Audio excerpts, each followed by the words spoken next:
Why you wouldn't last. A day in medieval times. Welcome, dear listener. As you lay there, your body cushioned by your bed, the soft glow of the moonlight slipping through the curtains, let your mind wander into the realm of history. Tonight, we're going to embark on a journey back in time to an era of knights and castles, of lords and serfs. It was a time of both intense hardship and remarkable innovation. A time that has captivated the human imagination for centuries. This is the time of the Middle Ages, and tonight we will explore why you, a modern individual, would find it almost impossible to last a single day in this era. The Middle Ages, also known as the medieval period, spanned from the 5th to the 15th century. It started with the fall of the Western Roman Empire and merged into the Renaissance and the Age of Discovery. To set the scene, imagine a landscape dotted with grand castles, their stone walls standing tall against the backdrop of the sky. Picture villages of thatched roof cottages, their chimneys puffing out smoke. See the people, the nobles in their fine silks, the peasants in their simple clothes, the monks in their solemn robes. Hear the clang of the blacksmith's hammer, the lowing of cows, the bustle of the market. However, life in this era was far from the romanticized version we often see in movies or read in books. It was, in fact, a period characterized by great struggle and adversity. The average life expectancy was around 30 years, and a vast majority of the populace lived in abject poverty. Sanitation was poor, disease was rampant, and the threat of war was an ever-present reality. One of the most striking differences between our time and the Middle Ages is the lack of modern conveniences that we take for granted. Imagine a life without electricity, without running water, without central heating. In the winter, you would have to rely on a fireplace for heat, with the risk of the fire going out in the middle of the night. In the summer, there was no escape from the heat and the swarms of insects that came with it. You might think that the simple act of eating would be a respite from these hardships, but even this was fraught with difficulty. Food was often scarce and of poor quality.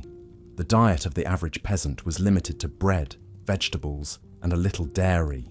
Meat was a luxury, reserved for the wealthy. And even if you were lucky enough to get your hands on some, there were no refrigerators to keep it fresh. Food poisoning was a common occurrence and could easily prove fatal. Water, too, was not as readily available as it is today. Wells were the primary source of drinking water, but these were often contaminated. As a result, people frequently drank ale or beer, as the alcohol killed some of the harmful bacteria. However, this led to a whole other set of problems. As excessive drinking was common, hygiene was another area in which medieval times vastly differed from today. Bathing was not a daily or even weekly occurrence. In fact, it was believed that bathing opened the pores to disease, and so was avoided when possible. As a result, people often had lice, fleas, and other parasites. The lack of dental care meant that tooth decay was rampant, and the solution was usually extraction without any form of anesthesia. Medicine, too, was a far cry from what we know today. Doctors had a limited understanding of the human body and disease, and their treatments were often more harmful than helpful. Bloodletting was a common practice, based on the belief that it could balance the body's humours. Surgery was performed without anesthesia, and the mortality rate was extremely high. Let's continue our journey through medieval times with a closer look at the living conditions. If you're fond of modern amenities like running water, electricity, or even just a comfortable bed, medieval times would have been a shock to your system. Houses during this era were usually made of a wooden frame filled with wattle and daub, a mixture of clay, straw, and animal dung. The roofs were thatched with straw, which provided a modicum of insulation. However, the walls were thin and the homes lacked any real heating source, making winters bitterly cold. Fireplaces were a luxury that few could afford, so most people huddled around a central hearth for warmth. The smoke from this open fire had to escape from a hole in the roof, which meant that the interior of the home was often choked with smoke. Imagine trying to find comfort in such a setting, huddled with your family members, your eyes stinging from the smoke. Most homes consisted of a single room that served multiple purposes. The same room that was used for cooking and eating was also the sleeping quarters. Privacy was a concept virtually unheard of. as entire families would sleep together in the same space, often on a single bed of straw. If you found the idea of sharing a bedroom with a sibling frustrating as a child,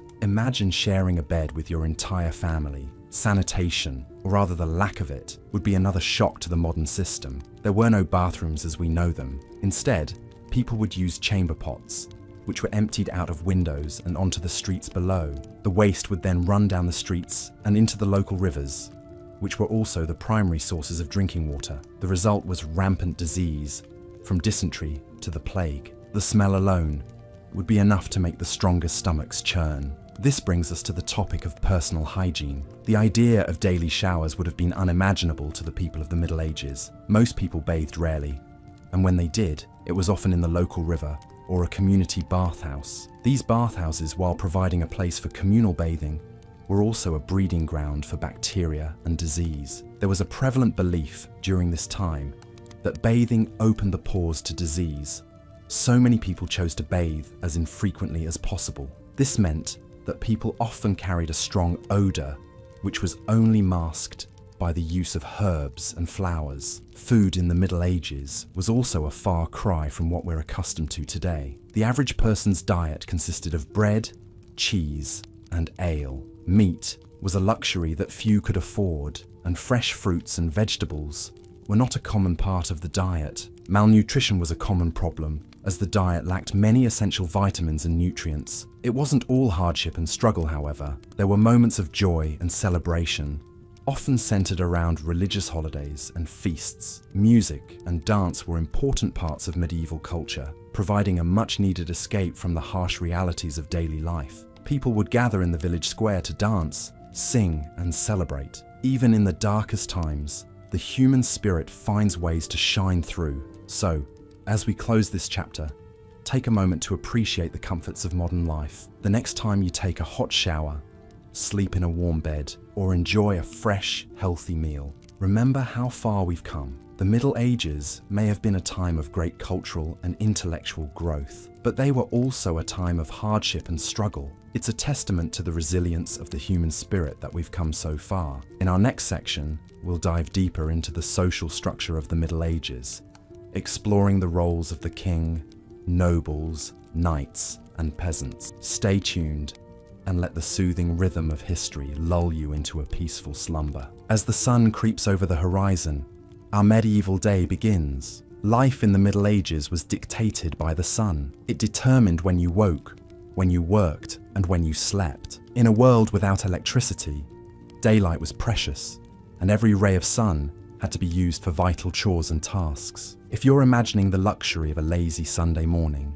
think again. The medieval folk were early risers, typically getting up at the crack of dawn, as signalled by the crowing of a rooster or the tolling of the local church bell. Once out of bed, people would dress in simple tunics made of coarse wool, linen, or hemp, depending on their wealth and status. The wealthy might have clothes dyed in brighter colours and made of finer materials, but the majority wore drab, practical clothing, not unlike the sackcloth of biblical fame. Shoes were a luxury, with most peasants going barefoot, especially in the warmer months. The first meal of the day was breakfast, but this was not the feast of bacon, eggs, and toast that we're accustomed to.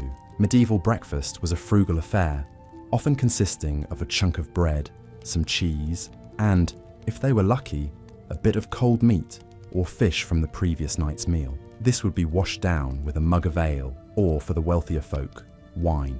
Yes, you heard that right. Water was often unsafe to drink due to poor sanitation, so low-alcohol ale and wine were common beverages, even for children. After breakfast, it was straight to work. The majority of medieval people were peasants, working the land for the local lord. Their days were filled with hard, physical labour, ploughing fields, sowing seeds, tending animals, and harvesting crops. Even children were expected to contribute, with tasks appropriate to their age and strength. The work was backbreaking, and the hours were long. From dawn until dusk, the fields and pastures were a hive of activity, with only a short break at midday for a meal and rest. If you were lucky enough to be a craftsman, your day might involve working in a shop or at a market stall selling your wares. Blacksmiths, bakers, carpenters, and weavers were all critical to the medieval economy. Their skills were in high demand, and their products, horseshoes, bread, furniture, and cloth, were essential for daily life. However, these jobs were not without their hardships. The work was often dangerous, with the risk of injury or even death from accidents or fires. In contrast, the life of a noble or a knight was very different. They did not labor in the fields, but they were busy with their own duties and responsibilities. They had to manage their estates, administer justice, train for war, and engage in politics. The noble's day was filled with meetings, decisions, and paperwork, much like a modern CEO. As the sun began to set, the day's work would come to an end. Supper was the main meal of the day, usually consisting of a hearty stew made of meat, vegetables, and grains. The wealthier you were, the more varied and extravagant your diet would be. The rich feasted on roasted meats, exotic spices, and sweet pastries, washed down with fine wines. After supper, people would gather around the hearth for a few hours of relaxation before bed. They might tell stories, play simple games, or just enjoy the warmth and companionship of their family and friends. Then, as the last embers in the hearth died out, it was time for bed. Beds were simple affairs, often just a pile of straw covered with a blanket. Only the wealthy had the luxury of a wooden bedstead, stuffed mattress, and feather pillows. As you lay down to sleep, you would be aware of the silence, broken only by the occasional hoot of an owl or the distant howl of a wolf. There were no streetlights, no cars, no electric hum, just the dark and the quiet. And with that, your day in the medieval times would come to an end, ready to start again with the crowing of the rooster at dawn. So, as you settle into your comfortable modern bed tonight, spare a thought for our medieval ancestors. Their lives were hard and their comforts were few, but they made the best of what they had.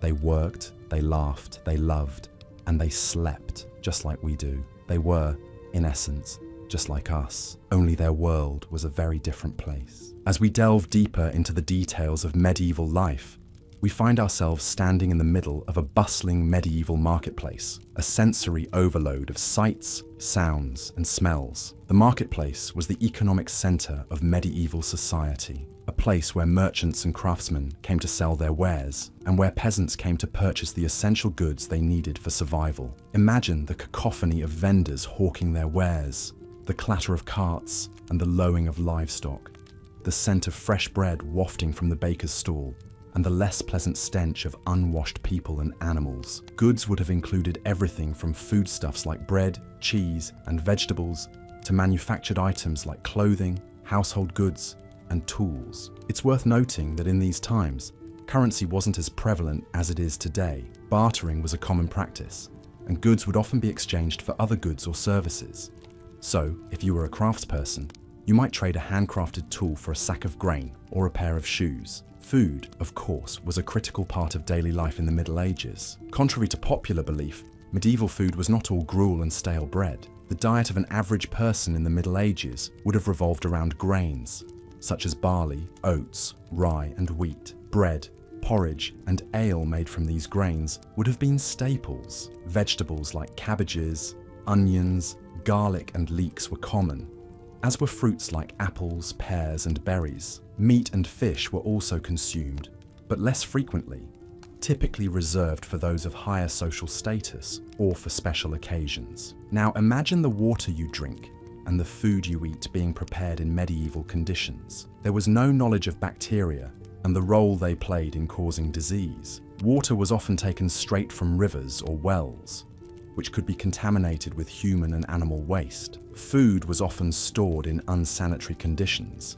and there was no refrigeration. This led to frequent outbreaks of diseases like dysentery and cholera. In addition to the marketplace, the other bustling center of activity in the medieval village would have been the manor, home to the local lord. The lord was the most powerful person in the village, responsible for maintaining law and order, administering justice, and protecting the villagers from outside threats. In return, the villagers were expected to work the lord's lands and pay him rent in the form of goods or services. The manor house itself would have been a large fortified structure, often surrounded by a moat for protection. Inside, you would find a great hall where the lord would hold court, a chapel for religious services, and private chambers for the lord and his family. Despite the grandeur of the manor house, life inside was not luxurious by modern standards. There was no indoor plumbing, and heating was provided by large, smoky fires. The lord's power was not absolute, however. He was subject to the king, who held ultimate authority. The relationship between the lord and the king was based on a system of mutual obligations, known as feudalism. The lord pledged his loyalty to the king and provided him with military service when needed. In return, the king granted the lord lands and rights over the people who lived on them. This feudal system was a fundamental aspect of medieval society, creating a hierarchy of power and privilege. At the top were the king and the nobility, who owned the land and controlled the wealth. Below them were the knights, who provided military service in exchange for land and status. At the bottom were the peasants, who worked the land and had few rights or freedoms. In the next section, we will explore the harsh reality of medieval warfare and the role of knights in society. But for now, let's take a moment to reflect on the fact that this was a time when survival was a daily struggle, and the creature comforts we enjoy today were inconceivable luxuries. As we drift off into a peaceful sleep, let's appreciate the comforts and conveniences of our modern lives and the progress that has been made over the centuries. In the end, the Middle Ages were a time of great hardship and adversity, but also a time of remarkable resilience and innovation. Life was difficult, but people found ways to adapt and survive, to create beauty and meaning in the midst of their challenges. And that, perhaps, is the most enduring lesson of the Middle Ages, the capacity of the human spirit to endure and to flourish even in the harshest of circumstances. So, as we close our eyes and surrender to the soothing embrace of sleep, let's carry that thought with us into our dreams, a reminder of the strength and resilience that resides within each of us. As we delve deeper into the daily life of the medieval period, it's important to note that the rhythm of the day was very different than the one we are used to in our modern times. It was a time when the sun served as the main indicator of the time, and the need for survival necessitated early rising. A typical day would start at dawn with a quick meal known as breakfast, a term borrowed from the Old English breakfasta, which literally means to break the night's fast. This meal was usually a simple affair, consisting of a chunk of bread, some cheese, and perhaps a cup of ale. Following breakfast, the majority of the day was dedicated to work. The type of work varied greatly depending on one's social status. If you were a peasant, your day would be filled with grueling physical labor. Medieval peasants were essentially farmers and worked the land to produce the food that was required to feed the entire kingdom. They planted and harvested crops, raised livestock, and did whatever else was necessary to maintain the estate they lived on. If you were born into the nobility, your day would look very different. While nobles did not have to perform physical labor, they were responsible for managing the land and the people who lived on it. They made important decisions about when to plant and harvest crops, how to distribute resources, and how to defend their land in the event of a conflict. This was no easy task and required a great deal of strategic thinking and interpersonal skills. The middle class, which consisted of merchants and craftsmen, also had their own set of responsibilities. A merchant's day might be spent acquiring goods and then selling them in the market. They would have to keep track of their inventory, negotiate prices, and navigate the complex world of medieval trade. Craftsmen, on the other hand, would spend their days creating the goods that were sold in the market. They would have to master their craft, whether it was blacksmithing, weaving, or carpentry, and produce high-quality products that would sell well. Lunch, the main meal of the day, was taken around midday. This was a more substantial meal than breakfast, and typically consisted of several courses. Bread was still the staple, but it would be accompanied by meat or fish, vegetables, and a variety of sauces and spices. The meal would be washed down with ale or wine, as water was often unsafe to drink. After lunch, work would resume until dusk. The evening meal was similar to breakfast, a simple and quick affair. After this, people would retire to their beds. There was no concept of leisure time as we know it today. Free time was a luxury that very few people could afford. The medieval period was a time of hard work and simplicity. Life was dictated by the seasons and the demands of survival, but despite its hardships, it was also a time of community and shared responsibility. People relied on each other for survival and worked together to ensure the well-being of their community. It was a time when the line between life and death was often thin, but it was also a time when people truly lived in the moment, aware of the fragility of life and the importance of each day. As we continue our journey through the medieval times, remember to keep in mind the vast differences between our modern lives and those of our ancestors. It's easy to romanticize the past, but the reality was often much more complex and challenging. Yet, it's also important to remember that our ancestors were just as human as we are. They laughed, cried, loved, and dreamed just like we do.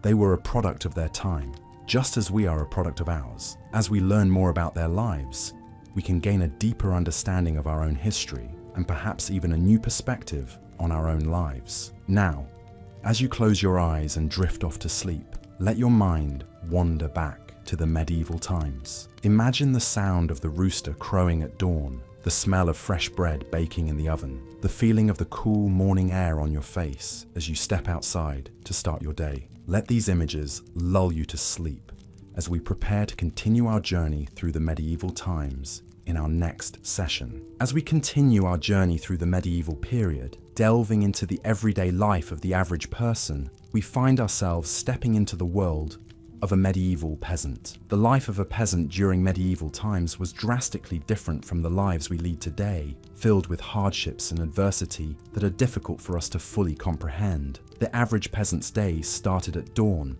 with the rising of the sun. This was long before the invention of alarm clocks, so the first light of day signaled the beginning of their labor-intensive routines. The majority of peasants were farmers, their lives strictly dictated by the changing seasons and what they could grow. In the spring, they would begin by ploughing their fields using rudimentary tools made from wood and iron. This was a grueling task, often taking several weeks to complete. Once the fields were ploughed, they would then begin sowing the seeds for their crops. Wheat, barley, oats, rye, and legumes were among the most common crops grown. The work was backbreaking, requiring long hours of physical labor in the fields. After the seeding process, the peasants' focus shifted to the maintenance of their crops. They would spend the summer months weeding and ensuring their crops were receiving enough water. This was a constant battle against nature, as unexpected storms or droughts could easily destroy their hard work and leave them without food for the coming winter. When autumn arrived, it was time for the peasants to reap what they had sown. The harvest was a crucial time, determining whether they would have enough food to survive the winter. After the harvest, the remaining stalks and straw were used for a variety of purposes.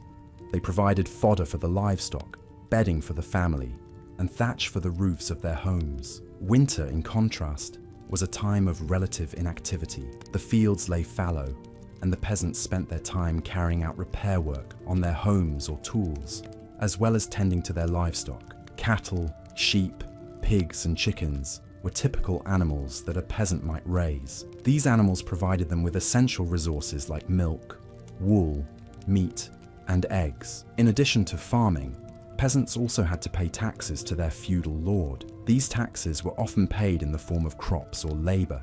It was not uncommon for a peasant to spend several days each year working on the lord's lands as part of their tax obligation. This was known as the corvée system and was a significant burden on the peasant population. Despite the hardships, life wasn't always work for the peasants. They did have some time for rest and recreation. Sundays were usually kept as a day of rest and worship. The church played a significant role in the lives of the peasants, providing them with spiritual guidance and a sense of community. Festivals and holy days also gave them a chance to take a break from their labor and celebrate with their friends and neighbors. Marriages and births were cause for celebration, and even the harshness of winter brought with it the joy of Christmas festivities. Music and dance were popular forms of entertainment, and despite their difficult lives, the peasants found ways to express their creativity and joy. However, the life of a peasant in medieval times was undoubtedly difficult. The physical labor was intense, the diet was poor,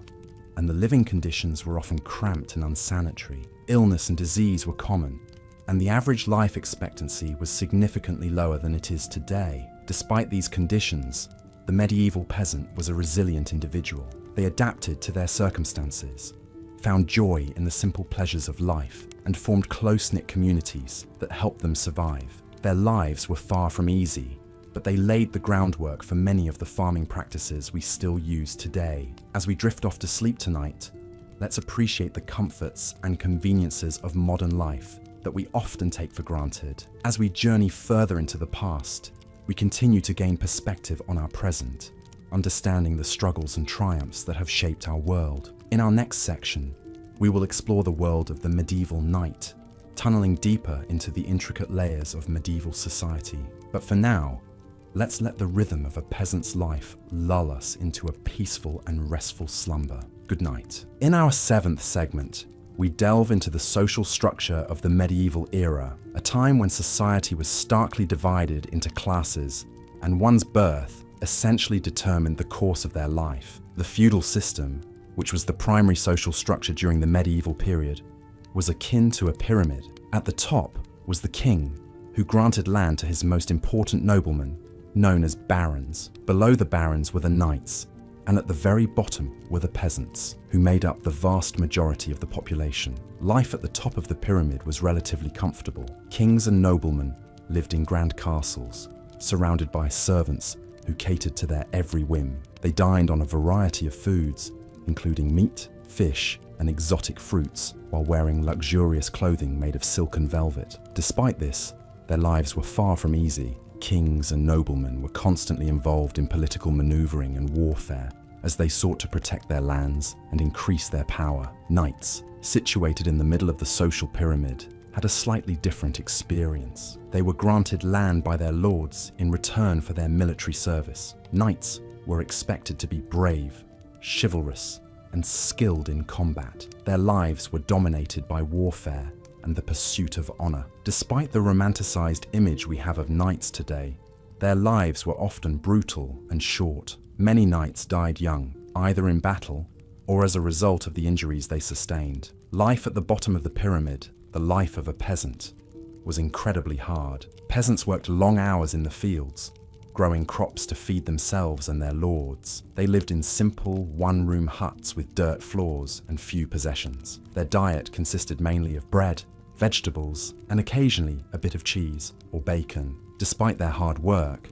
peasants were often at the mercy of their lords, who could raise rents or demand more labor at any time. The medieval period was also a time of religious fervor. The Catholic Church was the dominant religious institution, and its influence permeated every aspect of life. The Pope, who was considered God's representative on earth, held enormous power. People were expected to attend church services regularly, pay tithes to the church, and live their lives according to Christian teachings. Those who didn't were considered heretics and could face severe punishment, including excommunication or even death. The Middle Ages were also a time of great intellectual activity, despite the widespread illiteracy.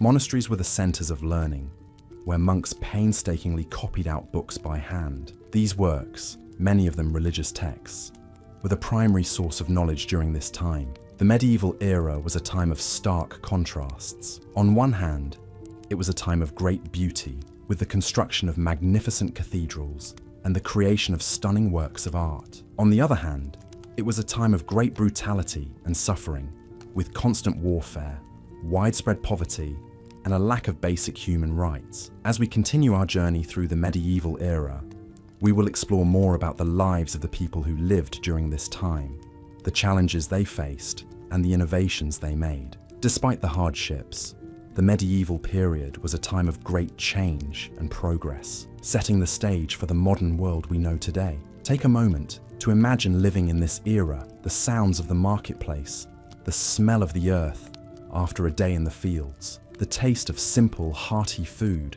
after a hard day's work. As you do, let the stress and worries of your day fade away, replaced by a feeling of peace and tranquility. Let us continue our in-depth exploration into the daily life of the medieval period.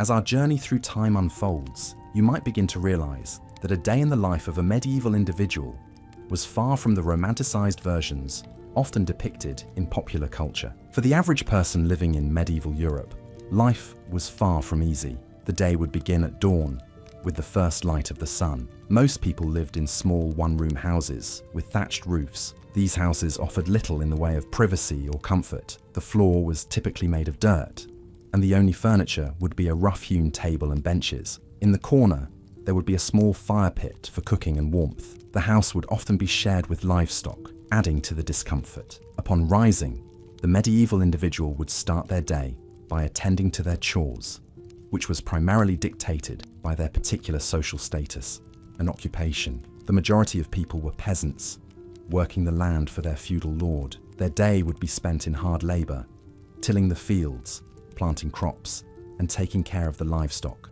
They would work from sunup to sundown, with only a short break for lunch. Food in the medieval period was also a far cry from what we are accustomed to today. The average diet consisted mainly of bread, porridge, and vegetables. Meat was a luxury that few could afford, and fruits were only available seasonally. The lack of variety and nutrition in the diet often led to health problems, including malnutrition and scurvy. For those living in towns and cities, life was somewhat different, but no less harsh.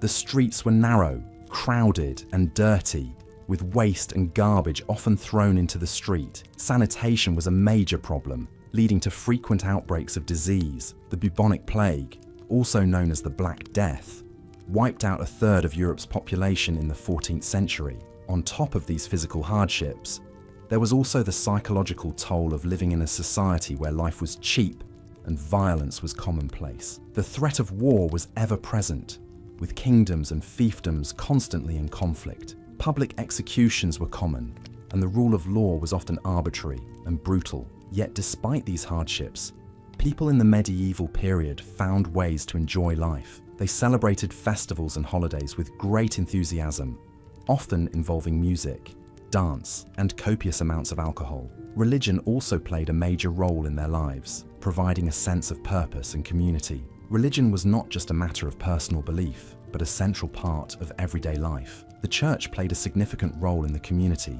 providing not only spiritual guidance, but also basic social services. The local priest would often be the only person in the village who could read and write. He would perform weddings, funerals, and baptisms, and also provide basic medical care. In conclusion, life in the medieval period was a constant struggle for survival. It was a time of harsh realities, where the average person lived a life of hard labor, poor nutrition, and constant uncertainty.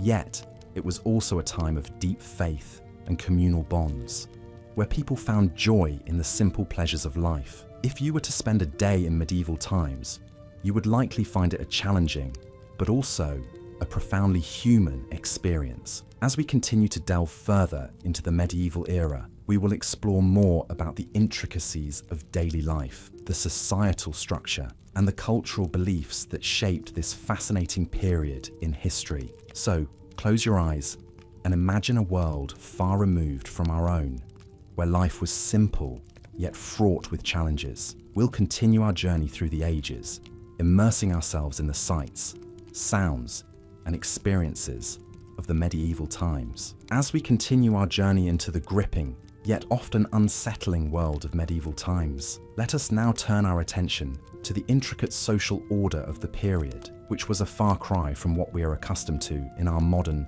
democratic societies. In the medieval world, where you were born and to whom had a profound impact on your lot in life, the social structure was rigidly hierarchical, and opportunities for social mobility were few and far between. At the top of the social pyramid was the monarch, the ultimate authority, who ruled by divine right. The king was the law, his word was final, and his power was absolute. Just below the king were the nobles. The nobility was a privileged class, enjoying wealth, power, and prestige. They owned vast tracts of land, lived in opulent castles, and commanded private armies. Yet, they too had obligations. They were expected to provide military service to the king, administer justice, and maintain order in their territories. Beneath the nobles were the knights, a warrior class who owed their allegiance to a lord. Knights were professional soldiers, trained from a young age to fight in the king's wars. They were rewarded with land and privileges,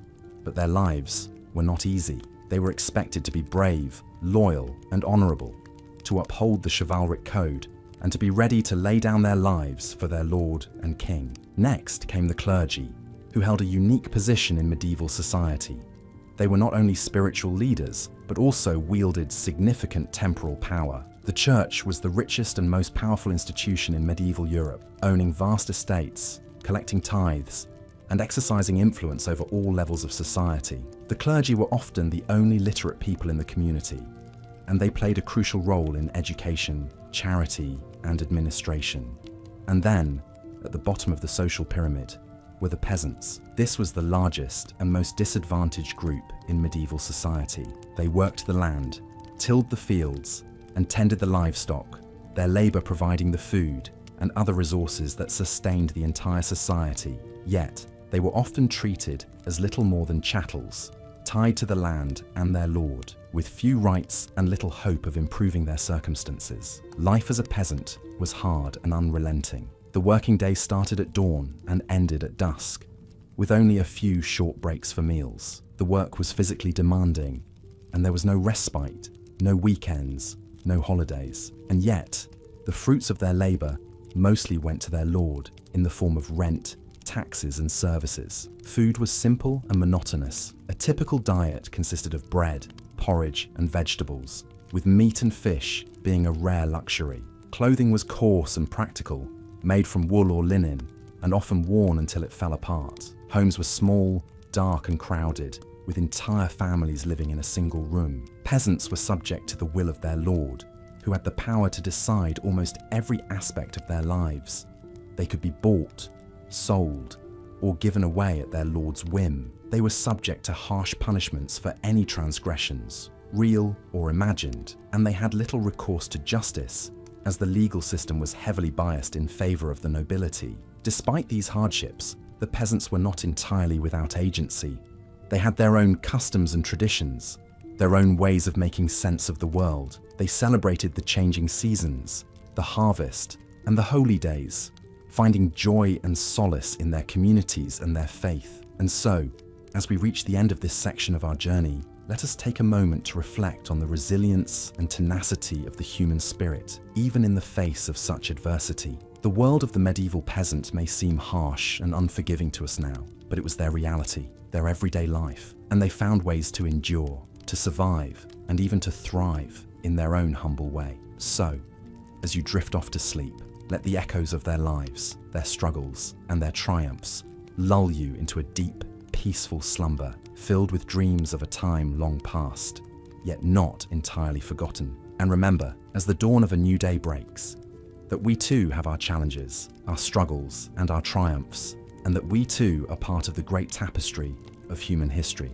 every bit as complex, as vibrant, and as fascinating as the world of the medieval times. Good night. As we continue on our journey through the Middle Ages, let's shift our focus to the daily life of the common people. It's easy to imagine the glamorous knights and the grandeur of the lofty castles, but the reality of medieval times was often far from this romanticized vision. To truly understand the challenges of this era, we must delve into the life of the everyday folk who formed the backbone of medieval society. The majority of people in the Middle Ages were peasants, and their daily lives revolved around hard work. They lived in small villages and worked on the land, growing crops or rearing animals. The day began at dawn with the crowing of the rooster. The life of a peasant was dictated by the sun and the seasons. In the winter months, when there was less daylight, they would rise later, but in the summer, they would often be up before sunrise, getting ready for a long day of toil in the fields. Their homes were simple, usually 1 or 2 room structures made of wood or wattle and daub, a mixture of mud, straw, and manure. The floor was typically a compacted earth, and there was a hole in the roof to let out smoke from the fire. Furniture was minimal and crude, and they slept on straw pallets covered with skins or coarse cloth. A peasant's home was also the place where they would eat, sleep, and work on their craft, be it weaving, brewing, or blacksmithing. Work was relentless for the medieval peasant. Their primary responsibility was to produce food. They would plough, sow seeds, and harvest crops. They also took care of animals, milked cows, made cheese, and collected eggs. In addition to this, they were also responsible for building and repairing their homes and tools. Every member of the family, including children, was expected to contribute in some way. Beyond their grueling work, peasants also had obligations to their lord. In return for the right to live on and work a piece of land, they owed their lord a certain number of days' labour each year. This was called the corvée and could include tasks like building roads, bridges and fortifications, or harvesting the lord's crops. The diet of a medieval peasant was simple and monotonous. They ate a lot of bread, usually made from rye or barley, as well as vegetables like cabbage, beans, onions and peas. Meat was a rare luxury and was typically reserved for special occasions. Instead, they often ate fish, which they could catch themselves in the local rivers or streams. Their drink was usually ale or beer, as water was often unsafe to drink. Despite the hardship, there were moments of joy and community in a peasant's life. They celebrated the changing of the seasons, the harvest, and religious holidays with feasts, music, and dance. These moments of mirth and merriment provided a much-needed break from the monotony of their everyday life. However, the life of a medieval peasant was fraught with uncertainty. Crop failure, due to bad weather or pests, could lead to famine, and even in good times, the threat of disease was ever present. Without modern medicine, a simple infection could become deadly. Moreover, the constant threat of war loomed over their heads. If their village was in the path of an advancing army, they could lose everything. In understanding the life of the medieval peasant, we can appreciate the immense challenges they faced. Their existence was often brutal and short, yet they endured, and their labour laid the foundation for the society we know today. As we close this section, let's take a moment to reflect on the resilience of these humble folk, who toiled from dawn till dusk, and whose stories are often overshadowed by the grand tales of knights and kings. In medieval times, the majority of the populace were serfs, a type of peasant who worked the land. The very land they toiled on was owned by a lord, who in turn owed allegiance to a higher lord, and so on up to the king. A serf's life was one of relentless labour, and their daily existence was dictated by the changing seasons and the demands of their lord. They would start their day at the crack of dawn, with the first light of day serving as their alarm clock. Their day would begin with feeding their animals, which often included cows, sheep, and chickens. The animals were vital to a serf's livelihood, providing milk, wool, eggs, and occasionally meat. Following this, the serfs would head to the fields. Depending on the time of year, they might be sowing seeds, harvesting crops, or ploughing the fields. These tasks were physically demanding and involved hours of backbreaking work, often under the harsh elements. There were no weekends or holidays for a serf. Their work was never truly done. After a long day in the fields, the serfs would return home.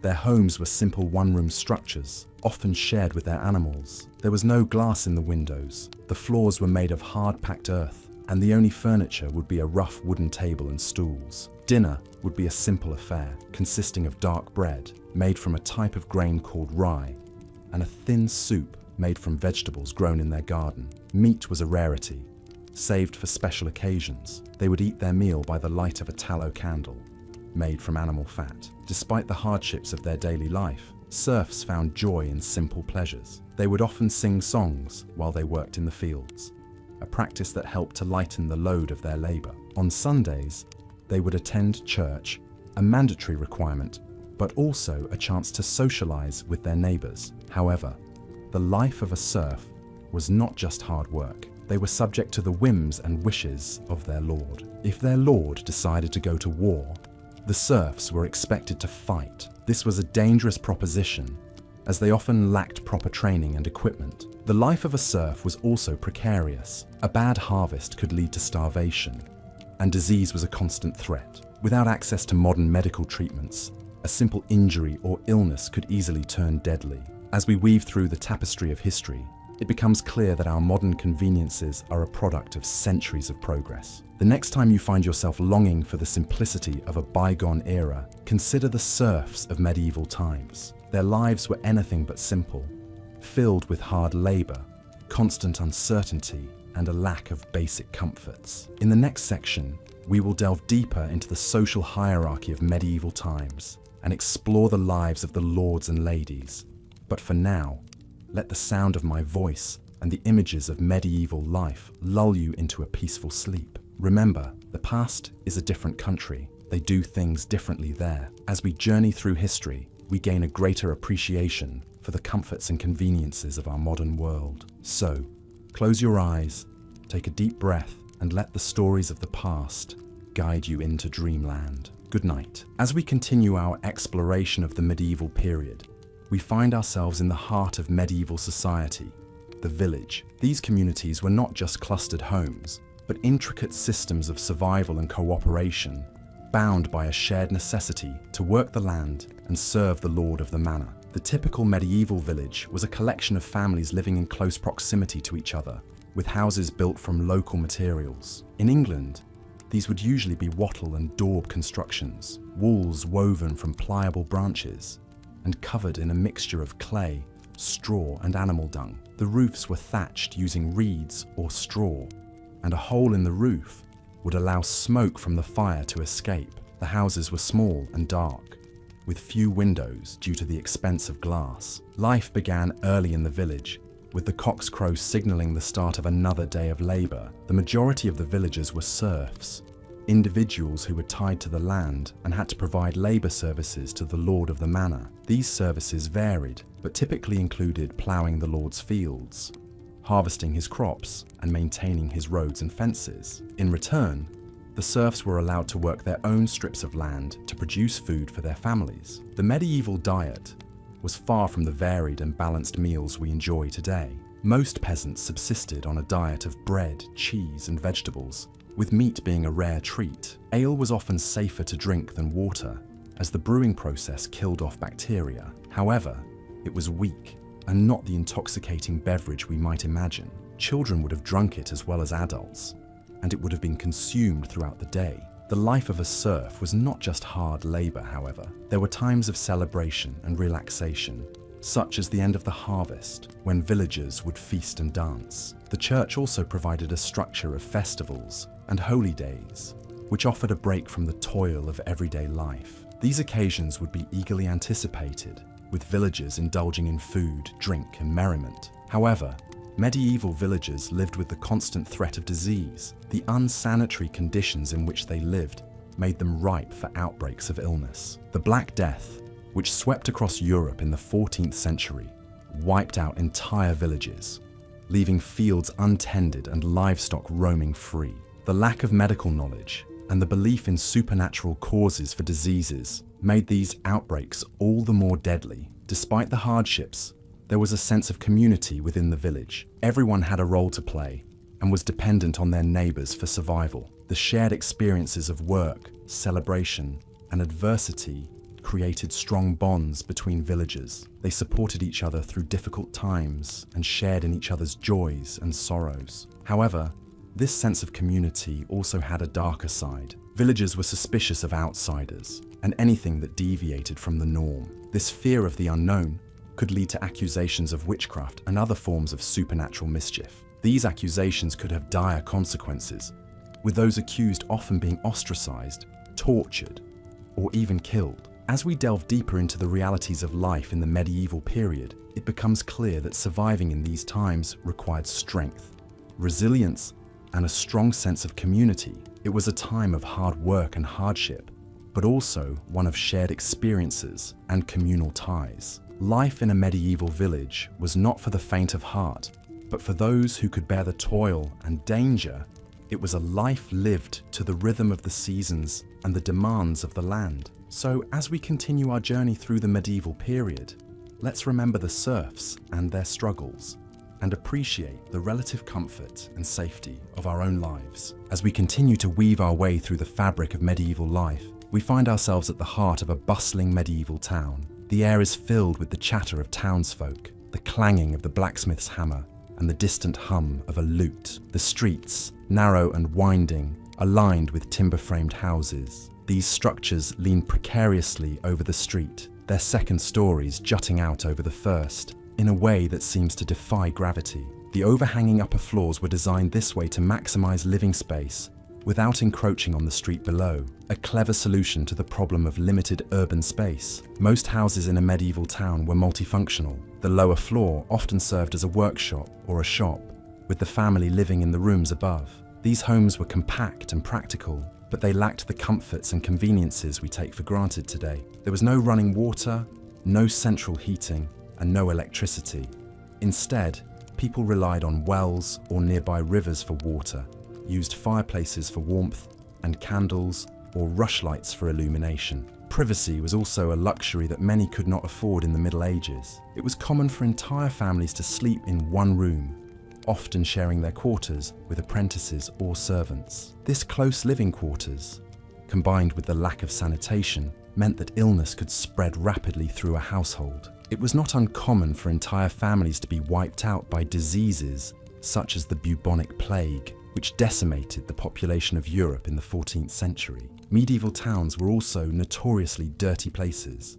Without a proper sewage system, waste was often thrown into the street or dumped into rivers. This lack of sanitation, coupled with the close living quarters, made towns a breeding ground for disease. The stench, as you can imagine, was overwhelming. Visitors to medieval towns often commented on the foul smell that permeated the air, a potent mix of sewage, rotting food, and animal waste. And yet, despite these harsh conditions, towns were a hub of activity in the Middle Ages. They were the economic heart of medieval society, where goods were produced and traded. Towns were home to a variety of craftsmen, including blacksmiths, bakers, weavers, and brewers, all of whom played a vital role in the economy. Markets were held regularly, drawing people from the surrounding countryside to buy and sell goods. In addition to their economic function, towns also served as centers of social and political activity. Towns were often fortified with walls and towers, providing protection to their inhabitants in times of war. They were also home to important institutions such as the church and the town hall, which played key roles in the governance and spiritual life of the community. Towns also offered opportunities for social mobility. While the rural peasantry was largely tied to the land, townspeople had the chance to amass wealth through trade and craft. This gave rise to a new social class, the bourgeoisie, or middle class, who wielded considerable economic power. However, life in medieval towns was not all work. There were also opportunities for leisure and entertainment. Fairs and festivals were common, providing a chance for people to socialize and enjoy themselves. Music, dance, and theatre were popular forms of entertainment, and taverns were a favourite gathering place for townsfolk. But as we drift away from the hustle and bustle of the town, remember that while life in the Middle Ages was undoubtedly challenging, it was not without its moments of joy and celebration. Despite the hardships, people found ways to carve out meaningful lives, to find happiness, and to dream of a better future, an enduring testament to the resilience of the human spirit. As we continue our journey through this fascinating period in history, let us carry with us not only an understanding of the challenges faced by those who lived in medieval times, but also a deep appreciation for their resilience, their ingenuity, and their unyielding hope. As we continue our journey into the Middle Ages, let us now delve into the fascinating and somewhat harsh realities of daily life during this period. The medieval lifestyle was a stark contrast to the comforts and conveniences we enjoy today,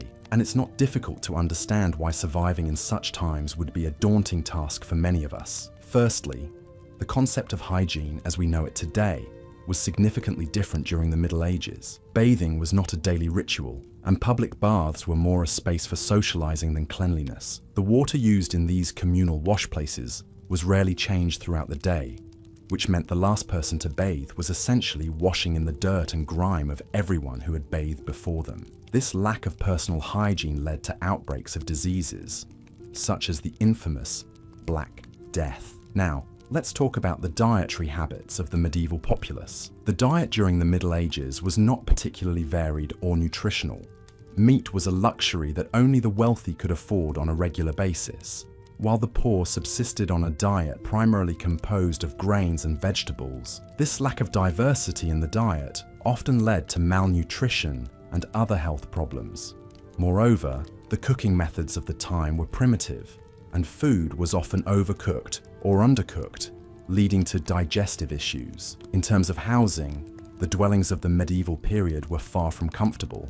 The majority of the population lived in small, cramped cottages made from wattle and daub. These structures were poorly insulated, making them freezing cold in the winter and stiflingly hot in the summer. Additionally, these houses lacked proper ventilation, resulting in a smoky, stuffy atmosphere from the cooking fires. Furthermore, the role of women in medieval society was vastly different from what it is today. Women were largely confined to the domestic sphere, and their duties revolved around raising children and managing household chores. They had very little autonomy or rights, and could not own property or hold positions of power. This lack of independence and self-determination would undoubtedly be a shock to the modern sensibilities. The concept of entertainment, too, was vastly different in the Middle Ages. Without the luxury of technology, people had to find amusement in simpler, more physical activities. These included sports like archery and wrestling, as well as communal events like fairs and feasts. However, these forms of entertainment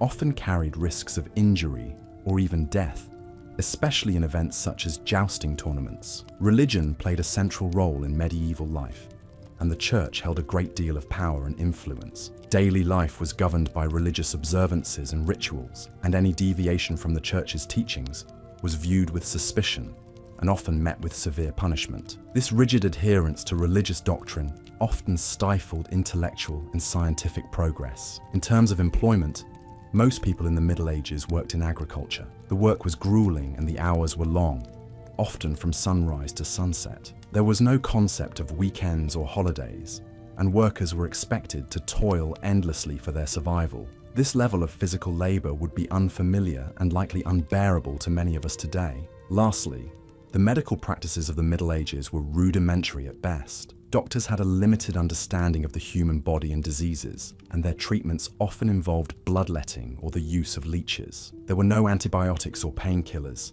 and surgery was a risky endeavor, often resulting in death. As we navigate through the realities of medieval life, it becomes clear that the hardships and challenges of this era would make survival incredibly difficult for those accustomed to modern conveniences. The next time you find yourself longing for the simplicity of the good old days, remember the trials and tribulations of the people who lived during the Middle Ages, and take a moment to appreciate the comforts and conveniences of our modern world. As we continue our exploration of history, we uncover more about the human spirit and resilience, and perhaps gain a deeper appreciation for our own times. As we continue our journey through the Middle Ages, let's explore the daily life of a commoner, a stark contrast to the knights and nobility we've previously discussed. Imagine waking up with the first light of day, the air still cool and crisp, to the rooster's crow echoing across the village. A simple straw mattress would act as your bed, and your blanket might be a rough-spun woolen cloth. The house, most likely,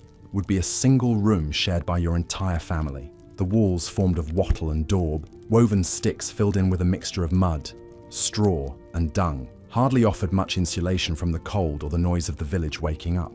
Your first task of the day would be to tend to the animals. This could include milking the cows, feeding the chickens, and letting the pigs out to forage. These animals were crucial to the survival of your family, providing food, milk, and even clothing. As such, they were often treated with a level of respect and care that might seem unusual to modern sensibilities. Next, you would turn to the day's chores. If you were a man, this might involve working in the fields, planting or harvesting crops depending on the season. You might also spend time chopping wood for the fire, mending fences, or repairing tools. If you were a woman, your day would be filled with tasks such as spinning wool into yarn, weaving cloth, cooking meals, and tending to the children. The work would be hard, with little time for rest. Lunch, often just a chunk of bread and some cheese, would be eaten in the fields or by the fireside. The afternoon would bring more chores, more work in the fields, perhaps a trip to the village well for water, or a visit to the local mill to grind grain into flour. As the sun began to set, the village would come alive with the sounds of evening. The cows would be brought in from the fields, the chickens cooped up for the night, and the fire stoked for the evening meal. This meal, often a simple stew of vegetables and whatever meat was available, would be a time for the family to come together, to share the day's news and enjoy each other's company. After the meal, there might be a few hours for relaxation. Perhaps you would sit by the fire, mending clothes, or carving wooden utensils. Perhaps you would listen to stories told by the elders, tales of heroes and monsters that had been passed down through the generations. Or perhaps you would simply sit in quiet contemplation, staring into the fire and dreaming of a better life. By the time you crawled into bed, the fire would be dying down, and the only sound would be the soft snoring of your family and the distant hoot of an owl. You would fall asleep, knowing that tomorrow would bring more of the same, more work, more chores, more struggles, but also more moments of joy, more stories, more dreams. Life in the Middle Ages was hard, but it was not without its moments of beauty. The changing of the seasons, the birth of a new lamb, the harvest of the crops, these were all occasions for celebration. The sense of community was strong, with everyone working together for the common good, and despite the hardships, people found ways to enjoy life, to laugh, to love, to dream. So, as we continue our journey through the Middle Ages, let's not forget the common people, the men and women who worked the land, raised the animals, and kept the fires burning. Their lives may seem difficult to us, but to them, it was simply life. And in that life, they found moments of joy, moments of beauty, moments of peace. And isn't that, after all, what we all seek in our own lives? As the night deepens and the stars twinkle overhead, let your mind wander back to those simple, hard-working people of the Middle Ages. Imagine their lives, their struggles, their joys. And as you drift off to sleep, remember that we are all connected through time and space by the simple act of living, of working, of dreaming. Good night, dear listener. Sleep well. In our exploration of medieval times, we have journeyed through the harsh realities of life in the period,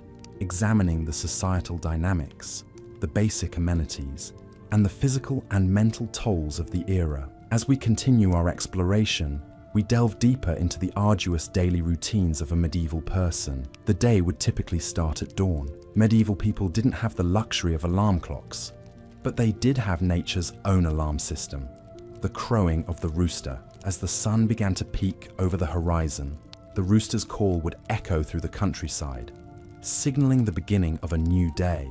The medieval household would stir, with the lady of the house being among the first to rise.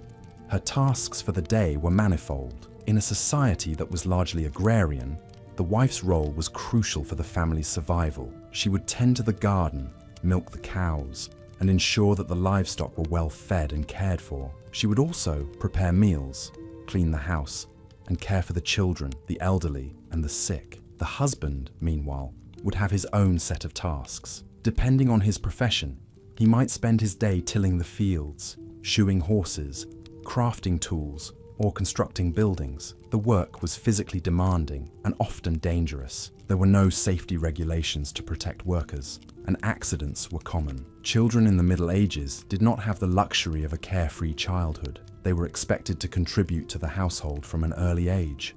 Once a child reached the age of 7, they could be sent away to work as an apprentice or a servant in another household. The concept of childhood as a time of innocence and play is a relatively modern idea. Education was not a priority in the medieval times. Most people were illiterate, and formal education was reserved for the privileged few. The church was the primary source of education, and monks were among the most educated people of the time. They would spend their days in monastic libraries, painstakingly copying out manuscripts by hand. Despite the hardships of daily life, medieval people did have leisure time. They enjoyed music, dancing, and games. The church also provided a source of entertainment, with its numerous feast days and festivals. These were times of celebration and merriment, when people could forget their toil for a while and simply enjoy themselves. But even in their leisure time, the harsh realities of life in the Middle Ages were never far away. The spectre of disease was always present, with outbreaks of illnesses such as the bubonic plague decimating entire communities. Lack of sanitation and understanding of disease transmission meant that these outbreaks were often deadly. As we drift towards the end of this section, we are reminded of the resilience of the human spirit. Despite the harsh realities of life in the medieval times, people found ways to survive, to thrive, and to find joy in the midst of adversity. As we close our eyes and imagine the sounds of the rooster crowing, the smell of the morning dew, and the rhythmic patterns of daily life, we can appreciate the simple beauty of life in the Middle Ages. In the next section, we will delve into the intricacies of medieval politics and the role of the church in shaping society. But for now, let's allow the images of daily life in the Middle Ages to lull us into a peaceful sleep, a reprieve from the rigors of our own day-to-day existence. As we continue our journey through the medieval period, we now delve into the realm of education and social mobility. Education was not a universal right or expectation, as it is in many parts of the world today. Rather, it was a privilege reserved for the upper echelons of society, specifically the nobility and the clergy. The common folk, who constituted the vast majority of the population, were usually illiterate. Their children learned the trade of their parents, with sons following in their fathers' footsteps as farmers, craftsmen, or fishers, while daughters learned the art of maintaining a household from their mothers. To understand education in the Middle Ages, one must first understand the role of the church, which was the central provider of knowledge. The church was the institution that held the monopoly on learning, and the monasteries were the primary centers of education. Boys who were destined for the clergy would enter monastic schools around the age of 7, where they would receive a basic education in Latin, the language of the church, as well as rudimentary instruction in grammar and arithmetic. The monastic schools also served as a kind of scholarship system for talented boys from less privileged backgrounds. The children of nobles, on the other hand, were usually tutored at home by private teachers. These children were taught not only Latin and Greek, but also philosophy, theology, and the sciences, along with practical skills like horse riding, sword fighting, and managing a household. Girls, regardless of their social status, received little to no formal education. Instead, they were taught the domestic skills that were deemed necessary for their future roles as wives and mothers. They learned to spin and weave, to manage a household, to care for the sick, and to prepare food. In some cases, noble girls were taught to read and write, but this was the exception rather than the rule. For ordinary men and women, life in the medieval era was primarily about survival. The harsh realities of daily life left little room for intellectual pursuits. Peasants toiled from dawn to dusk in the fields, while craftsmen spent their days honing their skills in their trades. Evenings were spent in rest and recovery, preparing for the next grueling day of labor. But despite these hardships, there was a chance, albeit slim, for social mobility. A commoner could potentially elevate his status through various means. An apprentice could become a master in his craft and establish his own business. A peasant could save enough money to buy his own land and become a landowner. A soldier could distinguish himself in battle and be awarded a title of nobility. However, these opportunities were few and far between, and the majority of people remained in the social class into which they were born. The justice system of the medieval period was also a significant factor in the lives of the common people.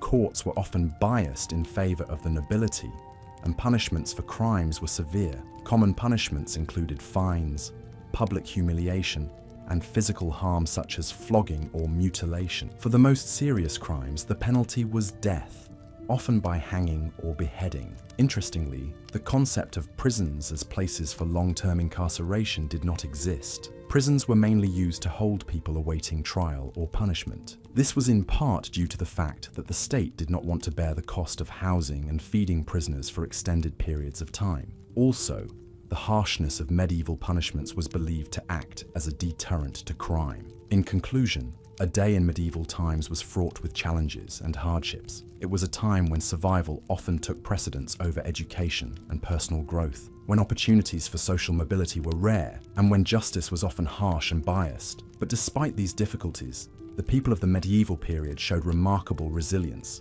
ingenuity, and tenacity, qualities that have shaped the course of human history and continue to influence our world today. As we wrap up this section of our journey, let your mind absorb this rich tapestry of life in the medieval era and let it guide you into a deep and peaceful sleep. As our journey through the medieval era continues, let us not forget the significance of religion during this time. Indeed, the religious aspect of life in the Middle Ages dominated much of the social, cultural, and political landscape. The church wielded considerable power, influencing not just spiritual matters, but also the daily life of ordinary people. To understand the Middle Ages, we must understand the Church's role in this period. The Church during the Middle Ages was the single largest unified organization in Europe. It was the preserver of scholarship and literacy during a time when much of Europe was in disarray. Monasteries, scattered across the continent, became the centers of learning and education. Monks hand-copied books in the scriptoriums, preserving ancient texts, a knowledge that might otherwise have been lost. The Church's influence was not limited to spiritual matters. It extended into the realms of art and culture, politics, and even war. In the labyrinth of medieval society, the Church provided order and structure. It was the institution that touched every aspect of daily life. The Church dictated the calendar, marking the year with religious festivals and holy days. It provided welfare for the poor and needy, ran schools and hospitals, and even served as the primary legal institution. Ecclesiastical courts, overseen by the Church, dealt with a wide range of issues, from marriage and inheritance disputes to criminal cases. The Church was also deeply intertwined with politics. Monarchs and nobles vied for the Church's favor, seeking its endorsement to legitimize their rule. The Pope, as the head of the Church, held considerable power, often acting as a mediator in disputes between kingdoms. The Church also had its own territories and armies, and it was not uncommon for it to be involved in military conflicts. In the spiritual domain, the Church held a monopoly over salvation. The doctrine of the time held that there was no salvation outside the Church, and this belief had a profound impact on people's lives. The fear of eternal damnation was a powerful motivator, compelling individuals to adhere to the Church's teachings and participate in its rituals. Daily life was intertwined with the rhythms of the liturgical calendar, with regular attendance at Mass, confession, and other sacraments. However, life in the Middle Ages was not entirely dominated by piety and devotion. There was also room for merriment, celebration, and even a bit of irreverence. Medieval people had their festivals and feasts, their dances and games. The Church may have disapproved of some of these activities, but it was often powerless to stop them. The Church might have dominated the landscape, but it did not completely control the hearts and minds of the people. And yet, the Church was not a monolithic entity. It was marked by divisions and conflicts, both internal and external. There were disputes over doctrine, power struggles within the hierarchy, and conflicts with secular authorities. The Church faced challenges from heretical movements such as the Cathars and the Lollards, who questioned its teachings and authority. The Church also faced criticism for its wealth and corruption, leading to calls for reform. Despite these challenges, the Church remained a powerful and influential institution throughout the Middle Ages. It provided a sense of stability and order in a chaotic world, offering hope, comfort, and the promise of salvation. It was a source of authority, education, and welfare, deeply ingrained in the fabric of medieval society. So, as you lay there, drifting closer to sleep, imagine the tolling of church bells, the chant of monks in the monastery, the hustle and bustle of a medieval fair on a church holiday. Consider the myriad ways in which the Church permeated every aspect of life in the Middle Ages. And as you close your eyes and surrender to sleep, remember that our journey through medieval times continues as we delve deeper into the rich tapestry of this fascinating period. In our exploration of medieval times, we have journeyed through the robust castles, the bustling marketplaces, and the laborious farmlands. We have come to understand the intricate social structures and the profound importance of religion. Now, as we delve into the third section of our journey, let us turn our attention towards the challenging daily routines and the fascinating culture of these ancient times. Imagine waking up with the sunrise, the light seeping through the narrow slits that serve as windows in your modest wooden home. Your bed would not be the plush comfort that we are accustomed to today. It would likely be a hard straw mattress, perhaps shared with other members of your family. The very concept of privacy as we understand it today did not exist in the same form during the medieval period, particularly for those of the lower classes. As you rise from your bed, you would need to tend to your animals. Chickens would need to be fed, cows milked, and horses groomed. This would not be a task to be taken lightly, as these animals represented a vital source of food and livelihood. They would provide you with eggs, milk, and meat, and their manure would be used to fertilize your fields. Breakfast, if you were fortunate enough to have it, would consist of a simple fare. Bread, cheese, and perhaps a portion of last night's stew would serve to break your fast. Yet food was often scarce, especially during the winter months. You would need to ration your food carefully to ensure it lasted until the next harvest. Once your initial tasks were completed, it would be time to begin your day's work. If you were a peasant, this would likely involve a long day of physically demanding labor in the fields. You would be expected to plow, sow, and harvest the crops, a task made even more challenging by the primitive tools available at the time. If you were a craftsman, your day would be filled with the meticulous creation of goods. Blacksmiths would labor over hot forges, shaping metal into tools, weapons, and household items. Tailors would painstakingly stitch together garments, while carpenters would construct furniture and buildings. Regardless of your occupation, the workday would be long and arduous. There were no weekends or holidays as we know them today. You would work from dawn until dusk, with only a brief pause for a midday meal. This meal, known as the main meal, would be more substantial than breakfast.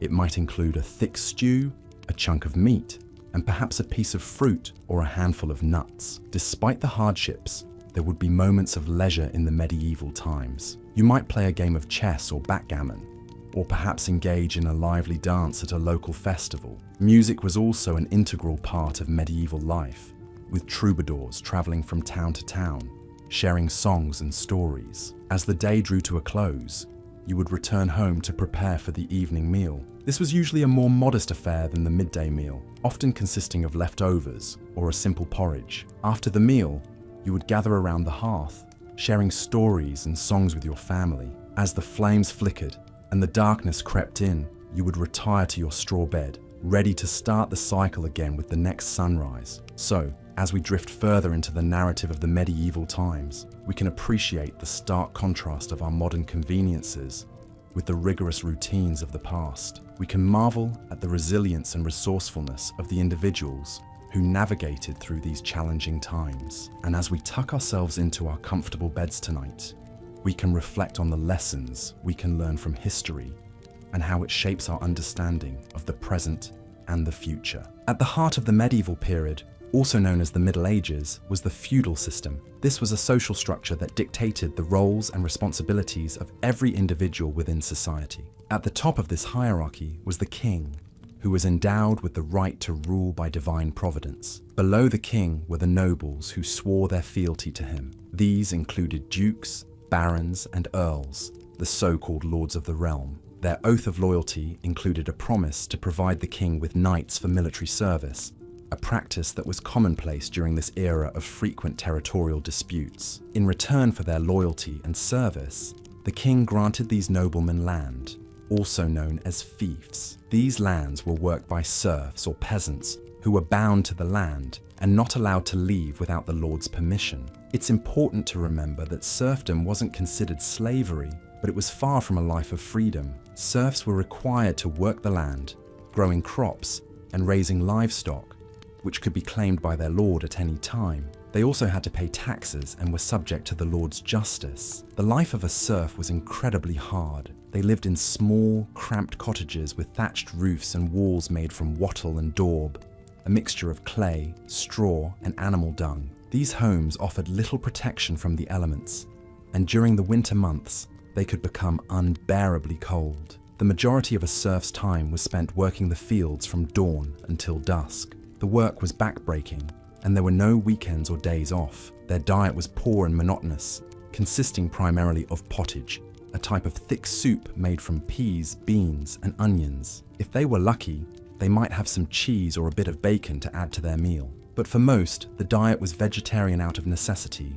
not choice. It was a time when the saying, "You are what you eat," took on a literal meaning, as malnutrition was rampant, leading to a host of health problems. In contrast, the life of a noble was one of relative luxury. They lived in castles or manor houses, fortified structures that provided protection and comfort. Their diet was varied and plentiful, with meats, fish, fruits, and vegetables regularly on the menu. In addition to their duties to the king, nobles also had responsibilities to their serfs, such as providing protection and ensuring justice was served. However, the application of justice was often skewed in favor of the nobility, with serfs receiving harsher punishments for the same crimes. Medieval society was deeply religious, with the Catholic Church playing a central role in people's lives. The Church dictated the calendar, with numerous saints' days and religious festivals, providing a break from the relentless toil of fieldwork. These festivals also provided an opportunity for people to come together as a community,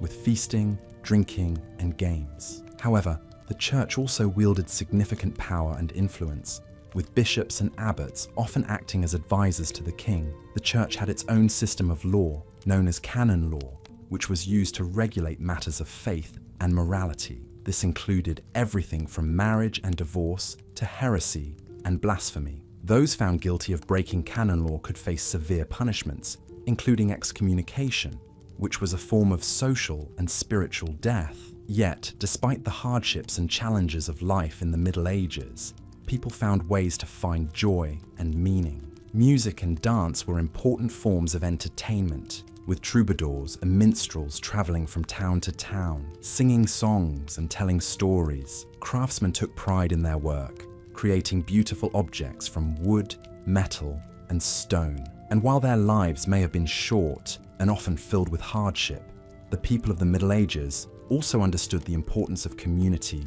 family, and faith. As you drift off to sleep, consider the stark contrasts of medieval life: the lofty castles and humble cottages, the rich feasts of the nobility and the simple pottage of the serfs, the stern justice of the Lord and the mercy of the Church. And remember that while the Middle Ages may seem a harsh and unforgiving time, it was also a period of great change and innovation, laying the foundations for the world we know today. As we delve deeper into the realities of life in the medieval times, we find ourselves in the heart of a bustling town. In contrast to the triumphant castles and serene countryside, these urban areas were crowded, dirty, and filled with the stench of human and animal waste. Sanitation was a concept still centuries away from being understood or implemented. Open sewers ran through the streets, where rainwater was the only method of cleaning. People often tossed their waste out of their windows, adding to the squalor. This was a far cry from the cleanliness and hygiene we enjoy in the modern world. Diseases were rampant and often deadly in these conditions. The Black Death, or the bubonic plague, was the most infamous. It swept through Europe in the 14th century, killing millions. Yet it was far from the only danger. Smallpox, measles, influenza, and typhoid were all common and devastating without modern treatments or understanding of disease transmission. Medicine was a blend of superstition, herbal remedies, and prayers. The idea of germs and the necessity of cleanliness in preventing illness was simply not understood. In addition to disease, the risk of injury was always present. In a society without safety regulations, accidents were frequent. If you were lucky, you might simply break a bone. If not, you could be maimed or killed. Even if you survived, without proper medical care, you might be left with permanent disabilities. The concept of workers' rights and welfare would not be introduced for many more centuries. Food and drink in the Middle Ages were also vastly different from what we know today. The poor often subsisted on a diet of bread, porridge, and vegetables. Meat was a luxury, often reserved for the wealthy. Most people drank ale or beer, as water was often too polluted to drink safely. Though we might romanticize the idea of a hearty medieval feast, the reality was often much more mundane and nutritionally deficient. Religion played a central role in every aspect of medieval life. It influenced law, education, and social structure. The Church wielded significant power and could dictate the course of a person's life. Heresy was considered a serious crime, and punishments could be extreme. The concept of religious freedom, as we understand it today, did not exist. Education was also a privilege of the wealthy. For the poor, life was about survival. Children were expected to work from a young age, often in the same trade as their parents. There were no child labor laws to protect them. Literacy rates were low, and books were expensive and rare. The creation of the printing press in the 15th century would revolutionize access to information, but for the majority of the Middle Ages, Knowledge was held by a select few. Women's rights were severely limited during this period. Most women were expected to marry and produce children, often while still in their teens. They had little say in these arrangements, with marriages arranged for political or economic gain. Once married, a woman was expected to obey her husband in all things. Education for women was rare, and the idea of a woman holding power was often met with suspicion and fear. Despite these harsh realities, it's important to remember that people in the Middle Ages were not simply suffering through their lives. They found joy in family, community, and faith. They celebrated with feasts and festivals. They created beautiful works of art and architecture that we still admire today. They loved, laughed, and lived their lives with the same depth of emotion that we do. Yet, as modern individuals accustomed to a certain standard of living, we would find the Middle Ages a difficult, if not impossible, time to survive. The lack of sanitation, the risk of disease and injury, the limited diet, the strict social hierarchy, and the lack of rights for women and children all make this a time period that we can appreciate for its historical value, but one that we would not want to experience firsthand. As we continue to explore the past, let these insights lull you into a deep sleep, carrying with you a newfound appreciation for the comforts and conveniences of the present. As we delve deeper into the harsh realities of the medieval period, we shift our focus to the realm of health and medicine, an area where the Middle Ages were particularly unforgiving. The field of medicine was embryonic, and the understanding of the human body and its ailments were largely based on speculation, superstition, and a significant amount of trial and error. Primary healthcare was often provided by the lady of the house or a local wise woman. Without the benefit of scientific knowledge or sterile environments, remedies were concocted from various sources, such as plants, herbs, and animal parts, and treatments were often more akin to rituals than to what we would recognize as medical practice. These remedies were passed down from generation to generation, an echo of a time when oral tradition was the primary means of preserving knowledge. Imagine suffering from a headache or a toothache and being prescribed a poultice of mashed herbs or a potion brewed from the bark of certain trees. In more severe cases, practices such as bloodletting were common, with the belief that by draining the body of bad blood, the patient would be cured of their illness. This was often carried out by barber surgeons, who, along with cutting hair, also performed minor surgeries and amputations. The ubiquitous barber's pole of white and red is actually a symbolic reference to this practice, the red representing blood and the white signifying the bandages. In the absence of anesthesia, pain management during these procedures was rudimentary at best. Patients were often given a strong drink to numb the pain, or in some cases, physically restrained to prevent them from moving. The survival rate following these procedures was, as you can imagine, rather low. Infections were rife, and the concept of sterilizing instruments or washing hands was unheard of, as well as their rudimentary understanding of physical illnesses. Medieval medicine also had a primitive grasp on mental health. Conditions that we now understand to be psychological or neurological were often attributed to spiritual or demonic influence. Treatments for these ailments were, again, more ritualistic and religious than medical, involving exorcisms, prayer, and other religious rites. Epidemics and plagues were also common occurrences in the medieval period. The most infamous of these was the Black Death, a pandemic that swept across Europe in the mid-14th century, wiping out between 75 and 200 million people, approximately 30 to 60% of Europe's population at the time. The cause of this devastating disease was the bacterium Yersinia pestis, transmitted through fleas on black rats. However, without the knowledge of bacteria or disease transmission, people were left helpless against the plague, with many believing it to be a punishment from God. Theories about the cause of the plague were wide-ranging and often fantastical. Some believed it was due to a misalignment of planets. Others blamed Jewish communities, leading to widespread persecution. Some people even thought that the disease was transmitted through the air, leading to the development of plague doctors, who wore beaked masks filled with herbs and spices to purify the air they breathed. Despite their efforts, The plague continued to ravage Europe until the late 17th century. Despite the hardships and health hazards, people in the Middle Ages did manage to survive, albeit with a significantly lower average life expectancy than today. The resilience and resourcefulness demonstrated during this time laid the groundwork for many of the advancements in medicine and healthcare that we benefit from today. As we close this section of our journey, it is important to remember that while the Middle Ages were undoubtedly challenging, they also represented a time of remarkable human endurance and innovation. Life was not easy, but it was not impossible either. And as we venture further into the past, we continue to learn more about our ancestors' struggles and triumphs,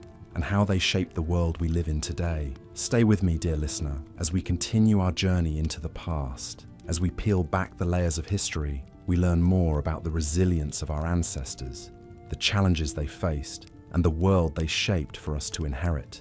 Sleep well, and dream of a time when kings and queens ruled, knights jousted, and the world was a tapestry of mystery and wonder. Now let us turn our attention to the daily life of a medieval serf, the lowest ranking member of the feudal system. The life of a serf was filled with hardships and toil, a far cry from the romanticized notions of chivalry and courtly love that so often characterize our understanding of the Middle Ages. The day of a medieval serf began with the crowing of a rooster well before the sun rose. They were required to work long hours in the fields, starting early in the morning and ending late in the evening. The labor was grueling and the hours long, as the serfs were responsible for tilling, planting, and harvesting the crops that would sustain the entire manor. A serf's diet was humble and monotonous. They mainly consumed dark bread made from rye or barley, pottage, a type of thick soup made from grain,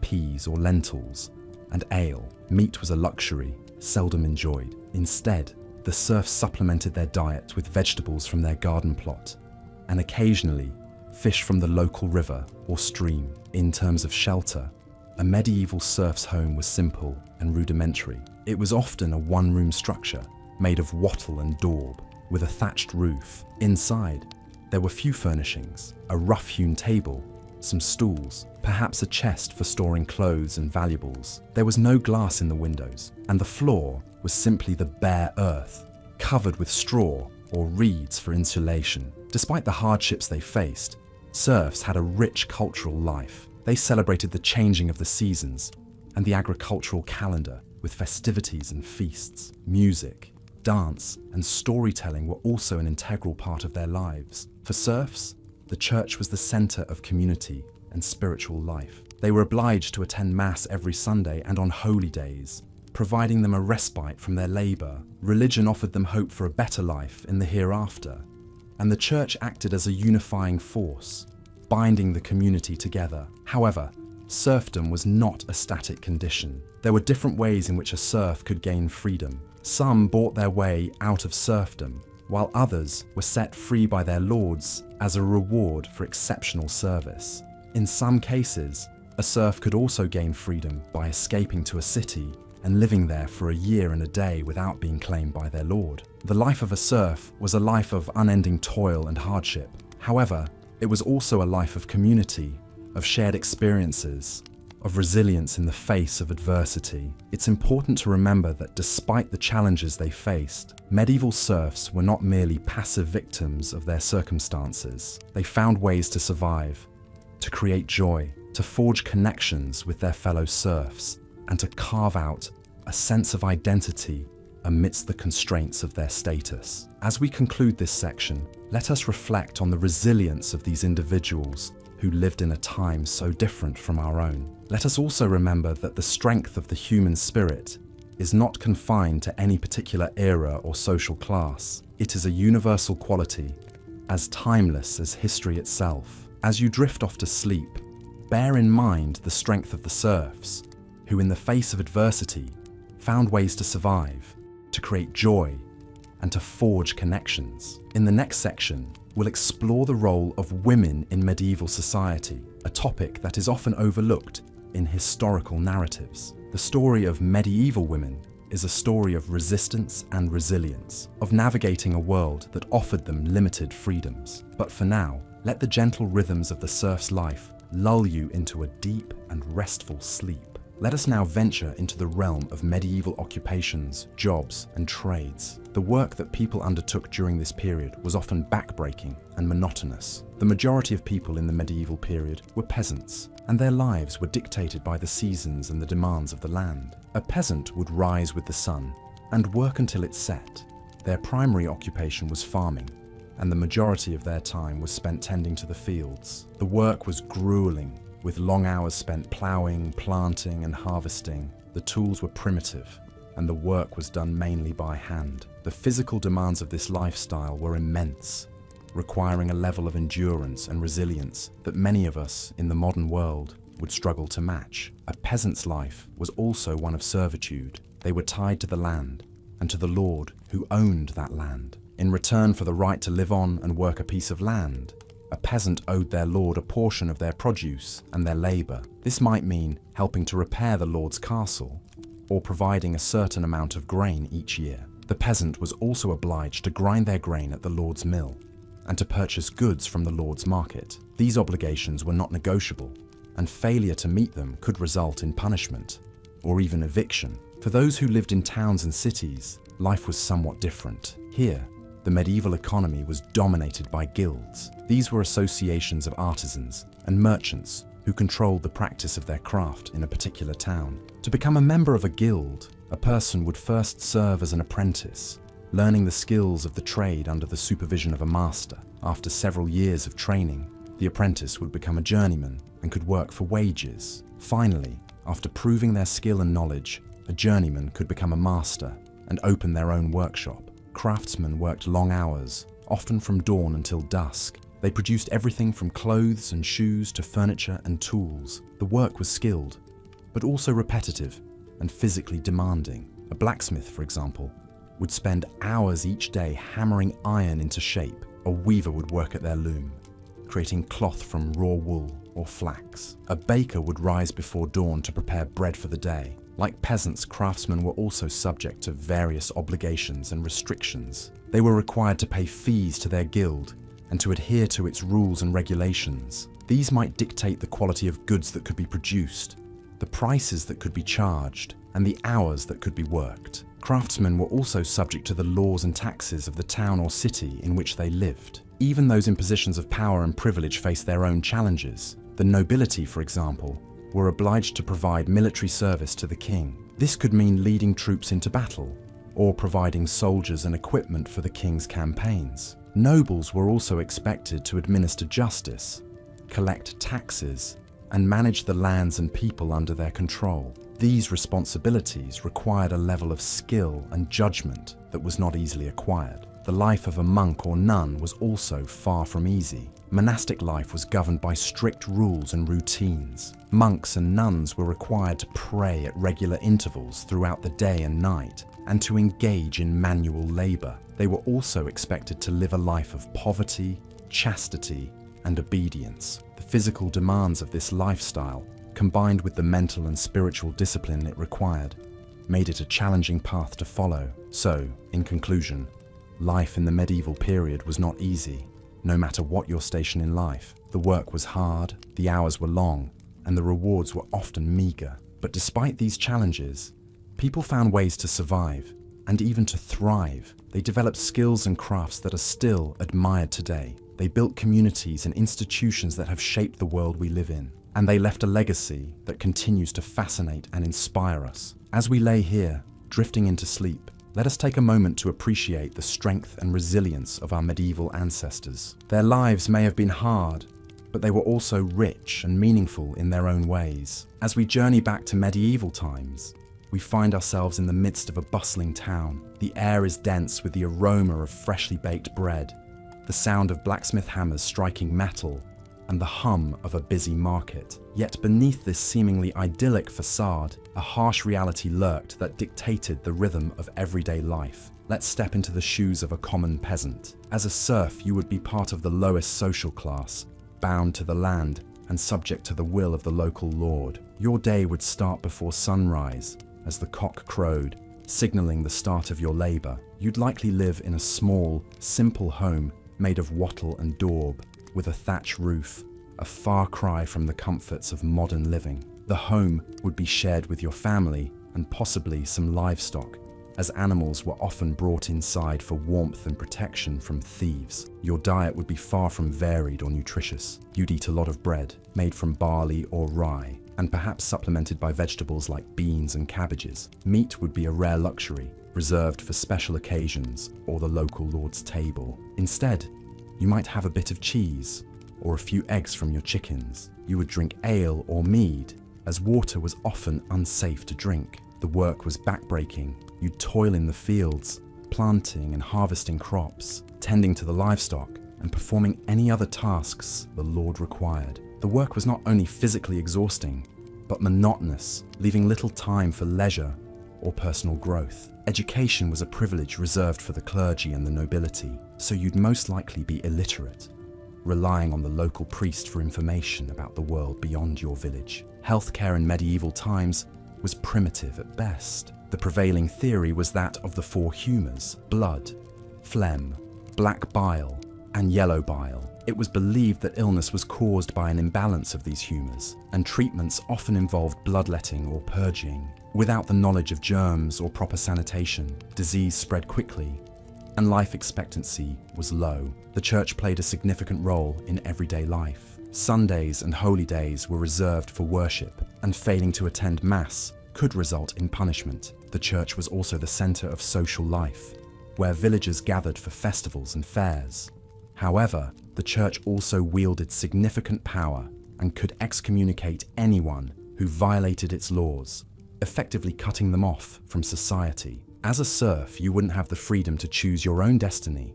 You couldn't leave the land without permission from the Lord, and your children would inherit your status. The concept of upward mobility was virtually non-existent, and the idea of individual rights would not emerge for centuries. Despite these harsh realities, medieval times were not without their moments of joy and camaraderie. There were festivals and feasts, celebrations of the changing seasons, and the simple pleasure of a job well done. Music, dance, and storytelling were integral parts of the culture, providing respite from the hardships of everyday life. As we return to the present, it's clear that our lives are vastly different from those of our medieval ancestors. We enjoy comforts and freedoms they could hardly imagine. Yet, it's also worth remembering the resilience and determination of these people who lived and loved, worked and played in a world so different from our own. Their stories remind us of the human capacity to adapt and endure, to find joy in the midst of hardship,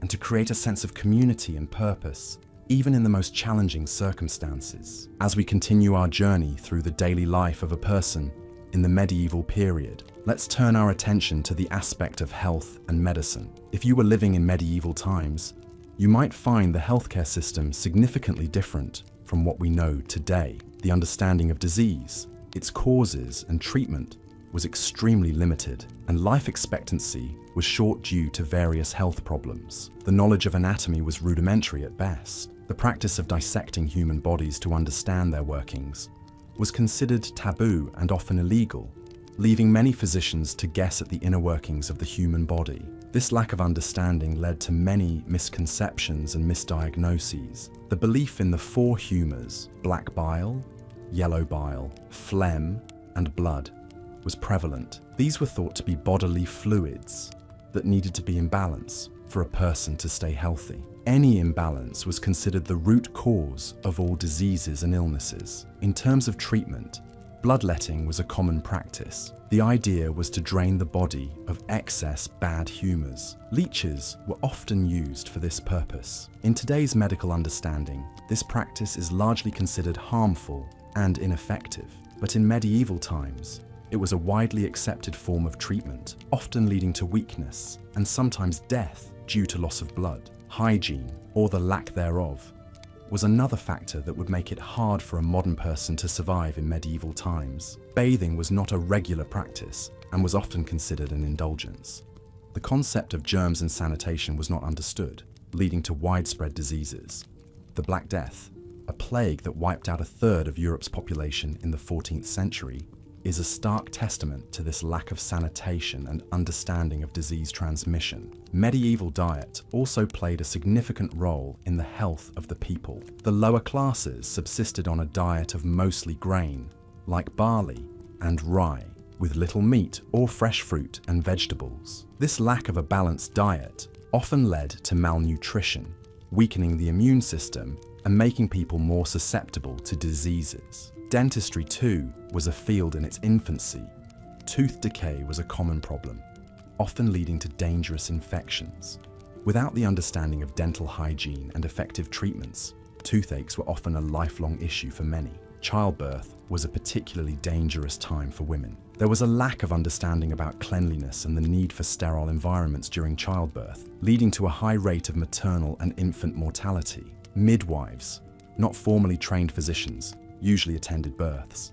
Their knowledge was based on experience rather than formal education, leading to many complications and fatalities. Despite these challenges, there were some advancements in medicine during the medieval period. The creation of universities in the 12th century led to the development of medical schools where knowledge was collated and taught. Monasteries served as places of healing, with monks often having knowledge of herbs and remedies. This period also saw the emergence of hospitals, though they were more places for the poor and the sick to go to die, rather than institutions for healing and recovery, as we know them today. In conclusion, health and medicine in the medieval period were fraught with challenges. The lack of understanding about the human body, disease and hygiene made it a dangerous time to be alive. The treatments available were often ineffective and sometimes harmful. However, it was also a time of slow progress, with the foundations of modern medicine being laid. As we move to the final section of this journey, let's ponder on the resilience of the human spirit and the drive for survival that saw people through these challenging times. As we continue our peaceful journey through the heart of the medieval period, we find ourselves shifting our focus from the bustling life of the cities and castles to the quieter, but no less important, rural countryside. Here, in the vast expanses of fields and forests, the majority of the medieval population made their living as farmers and laborers, their lives intimately tied to the rhythm of the seasons and the bounty of the earth. Life in a medieval village was far from the romanticized tales of chivalry and courtly love associated with this era. It was characterized by a simplicity and routine that, for many modern individuals, would be unbearably monotonous. The day for a medieval peasant would begin at dawn with the crowing of the roosters. After a simple breakfast, often consisting of bread, cheese, and weak ale, they would head out to the fields for a long day of labor. The agricultural practices of the medieval period were rudimentary by today's standards. Without the benefit of modern machinery, every task was performed by hand. Plowing, sowing, weeding, and harvesting were all physically demanding activities that required strength, endurance, and a great deal of patience. Despite their hard work, the yield from their labor was often meager. Poor soil quality, unpredictable weather, and rampant crop diseases meant that failure and famine were constant threats. The diet of a medieval peasant was similarly austere. They subsisted primarily on a diet of bread, porridge, and vegetables, with occasional small amounts of cheese and meat. The monotony of their diet was occasionally broken by the availability of seasonal fruits, nuts, and berries. However, these were often preserved for the winter months when food was scarce. Health and hygiene were another area where the medieval period fell short by modern standards. Without understanding the principles of germ theory and sanitation, illness was rampant and often deadly. Child mortality rates were high, and life expectancy was low.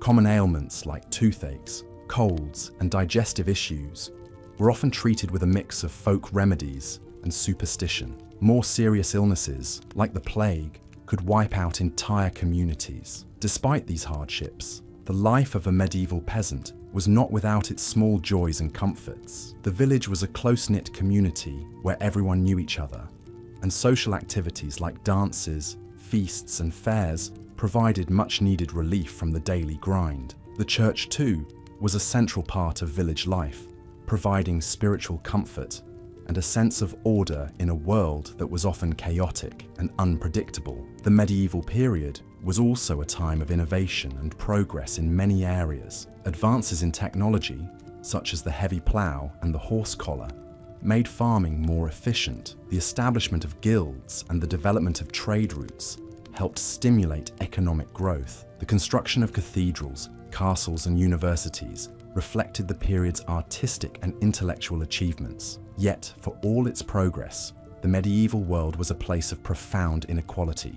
The feudal system, which governed social and economic relations, was heavily weighted in favor of the nobility and the clergy. Peasants had few rights and little opportunity for social mobility. Their lives were defined by their labor, and their status was determined by their birth. Reflecting on the realities of life in the medieval period, it's easy to understand why we, as modern individuals, might find it difficult to last a day in this era. The physical demands, the lack of comfort, the constant uncertainty. These challenges would test even the most resilient among us. Yet there is also a certain beauty in this simplicity, a reminder of the resilience and adaptability of the human spirit. As we drift further into the tranquil embrace of sleep, let us carry with us this sense of gratitude for the comforts and conveniences of our modern life, and a newfound appreciation for the trials and triumphs of our medieval ancestors. As our journey through the annals of history continues, we find ourselves delving into an era of knights, castles, and feudal society, the medieval times. Picture yourself, if you will, transported back through the centuries, landing in a world far removed from the one we inhabit today. It's a time of stark contrasts, where the wealthy live in fortified castles while the poor toil in the fields. It's a time where the church wields immense power, and one's fate is often dictated by the whims of their lord. As we begin to explore this fascinating era, we can start to understand why the comforts and conveniences we take for granted today would make it incredibly challenging for a contemporary person to survive a day in medieval times. Firstly, let's consider the living conditions. If you were a peasant, which was the most likely scenario, given that the vast majority of people belonged to the peasant class, your dwelling would be a small, one-room cottage. This cottage, made of wattle and daub, a mixture of mud, straw, and manure, would be shared with both your family and your animals. The floor would be strewn with straw and covered in animal dung, while the air would be thick with the smell of smoke from the central hearth. A far cry from our modern houses, with separate rooms, indoor plumbing, and central heating. Then there's the matter of food. If you were a peasant, your diet would consist largely of pottage, a type of thick stew made from whatever vegetables were in season, along with some grain, perhaps barley or oats. Meat would be a rare luxury, and fresh fruit and vegetables would be scarce during the long winter months. Fast food, convenience meals, and the abundance of food we enjoy today would be unimaginable in the medieval era. The daily routine would be grueling. As a peasant, you would be expected to work the fields from dawn until dusk, regardless of the weather. There would be little time for leisure or relaxation, and your duties would extend beyond farming to include tasks such as repairing the Lord's Road or building his castle. This is a stark contrast to our modern work-life balance, where we have the luxury of weekends, holidays, and the ability to work from home. Healthcare, or rather the lack thereof, is another factor that would make survival in the medieval times challenging.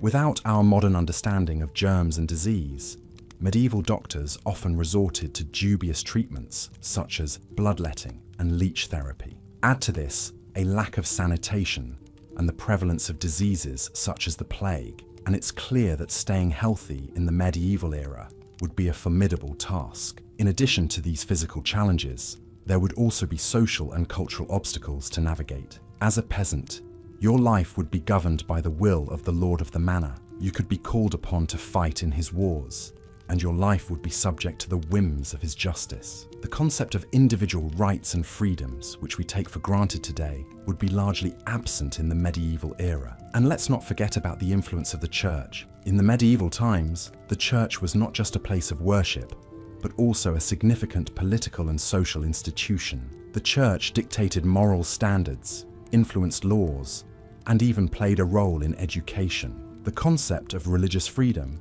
as we understand it today, would be alien in this context. Lastly, consider the lack of technological conveniences. Without electricity, there would be no lighting after sunset except for candles or oil lamps. There would be no telephones, no internet, no cars or trains, and certainly no smartphones or computers.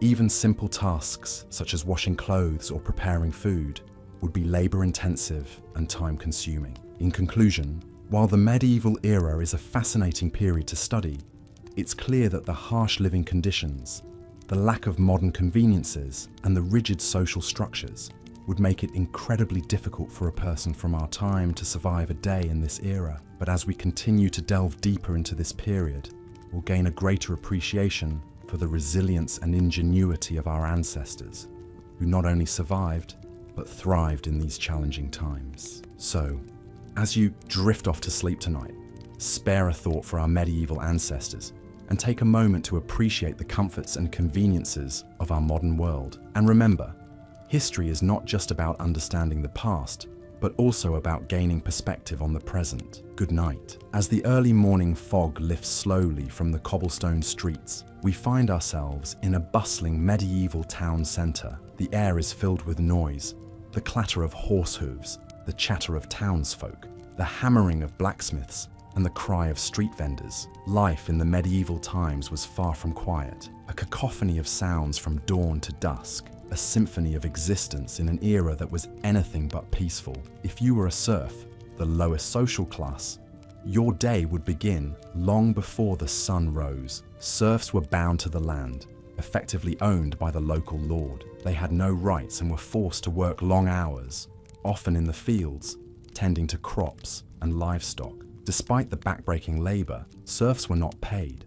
Instead, they were given a small piece of land to grow their own food. Even children as young as 7 were expected to contribute, their small hands perfect for tasks such as pulling weeds or feeding chickens. The diet of a medieval serf was simple and monotonous. Breakfast, if you were fortunate enough to have it, might consist of a hunk of bread and a bit of cheese. Dinner, the main meal of the day, was typically a vegetable pottage, a thick soup made from whatever was available: cabbage, onions, leeks, and beans. Meat was a luxury, saved for special occasions, and the average serf only tasted it a few times a year. Hygiene, or the lack thereof, was another challenge of medieval life. Baths were infrequent, with most people washing just their hands and face. This lack of personal hygiene, combined with unsanitary living conditions, led to a multitude of health problems. Fleas and lice were common, as were skin diseases and infections. It's no surprise that the average life expectancy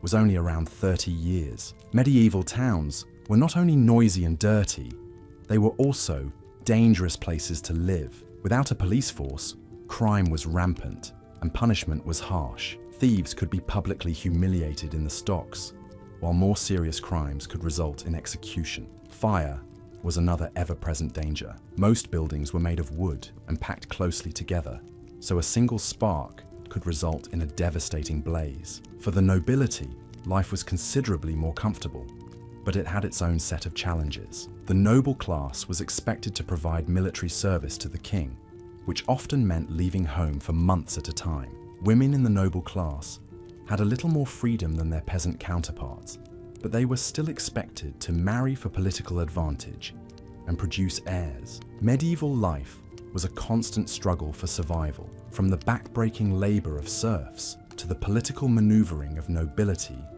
everyone had their part to play in this complex societal structure. And yet, despite the hardships, people found joy in their lives. They celebrated with feasts and festivals, made beautiful works of art, and told stories that have been passed down through the ages. As we journey further into the medieval times, we'll delve deeper into the daily lives of the people, their beliefs, and their culture.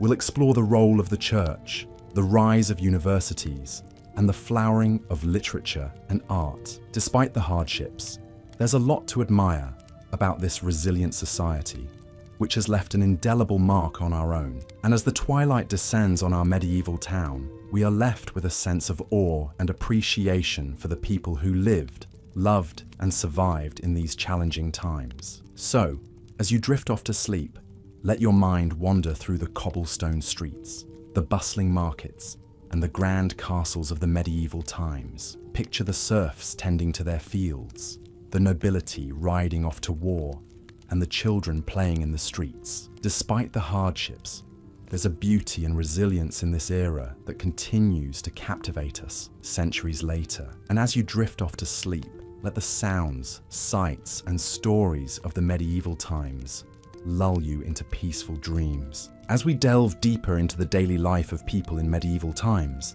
one cannot overlook the crucial role of labor and work. Each morning, as dawn broke, the serfs, who made up the majority of the population in medieval Europe, were roused from their slumber to begin their tasks. Their day usually started at the crack of dawn, often even before the sun had broken the horizon. The concept of a weekend did not exist, and the serfs toiled from dusk till dawn, 6 days a week, with only the Sabbath day off for religious observance. The labor was intense and grueling. Serfs were essentially peasants who worked on the Lord's land in exchange for protection. They cultivated fields, tended to animals, and performed any other tasks that the Lord deemed necessary. From sowing seeds in the fields to threshing the harvested grain, every task was manual, often involving heavy lifting and strenuous physical activity. The tools were rudimentary, made from wood and iron, and required considerable strength and endurance to operate. A serf's life was not their own. Their existence was dictated by the demands of their lord and the seasons. Not only were the working conditions harsh, but the serfs also lived in a state of constant insecurity. As they had no rights or freedoms, they were at the complete mercy of their lords. They could be evicted from their homes, their meager possessions seized, or their families torn apart at the whim of their lord. In addition, they were obliged to pay crippling taxes and rents, often in the form of crops or labor. This chronic uncertainty and lack of control over their own lives made for a stressful existence. The diet of the medieval serf was as bland and monotonous as their life. Their meals predominantly consisted of dark bread made from rye or barley and pottage, a thick stew made from grains, vegetables, and occasionally a small amount of meat. The meat was a luxury that was rarely afforded to them, reserved for special occasions or during the winter months. They drank ale or mead, as water was often contaminated and unsafe to drink. Fruits and vegetables were part of their diet, but these were seasonal and not always readily available. The medical care during the medieval period was rudimentary at best. The knowledge of medicine was limited, and most treatments were based on superstition and folklore rather than science. Illnesses were often attributed to supernatural causes, and the remedies were equally bizarre. Bloodletting, for instance, was a common treatment for a variety of ailments. The idea was to balance the four humours of the body: blood, phlegm, black bile, and yellow bile. By removing the excess blood, it was believed that the balance could be restored, thereby curing the disease. Needless to say, this often did more harm than good. In addition to the physical hardships, the mental strain was equally taxing. The life of a serf was monotonous and unchanging, with few opportunities for leisure or recreation. The church provided some solace, with its promise of a better life in the hereafter. The serfs clung to their faith, finding comfort in the rituals and ceremonies of the church. The occasional feast days and holy days offered a respite from the drudgery of daily life and were eagerly anticipated. Life in a medieval city was not much better than in the countryside. The cities were crowded and filthy, with narrow, winding streets and inadequate sanitation. Disease was rampant, and epidemics were common. The houses were small and cramped, often housing multiple families. The air was polluted with smoke from the many fireplaces and the stench from the open sewers. The daily grind of a craftsman in a city was not much different from that of a serf. He too worked from dawn till dusk, 6 days a week. However, unlike serfs, craftsmen had the opportunity to improve their lot through skill and hard work. They could become masters of their craft, own their own shops, and even become wealthy. However, this was not easy and required years of apprenticeship and hard work. In conclusion, life in the medieval times was a constant struggle for survival. Whether you were a serf toiling in the fields or a craftsman plying your trade in a city, the daily grind was grueling. The harsh working conditions, poor diet, inadequate medical care, and constant insecurity made life in the medieval times extremely challenging, to say the least. One cannot help but feel a sense of relief and gratitude for the comforts and conveniences of modern life. As we drift off to sleep tonight, let us take a moment to appreciate the hardships our ancestors endured and the progress we have made. Good night. In our journey through the Middle Ages, we've traversed the social hierarchy, the daily chores, the cuisine, and the challenges of health and hygiene. Now, let's turn our attention to another, harsher aspect of medieval life, the justice system. In the Middle Ages, the concept of justice was very different from what we understand today. Modern legal systems are built on the principle of innocent until proven guilty. But in medieval times, things were quite the opposite. The burden of proving innocence often fell on the accused, and failure to do so could result in severe punishment. Witch trials are perhaps the most infamous example of medieval justice, but they were by no means the only form of trial. Trial by combat, trial by ordeal, and compurgation were all methods employed, each one more terrifying than the last. Trial by combat, for example, was exactly as it sounds. The accused and the accuser would fight, and God would supposedly grant victory to the innocent party. It's not hard to imagine how this system could be easily manipulated by those with strength or fighting skill. Trial by ordeal was similarly gruesome. The accused would be subjected to a physically painful or dangerous task, such as carrying a hot iron for a certain distance, or retrieving a stone from a pot of boiling water. If their wounds healed cleanly within a set time, they were considered innocent. If not, they were guilty.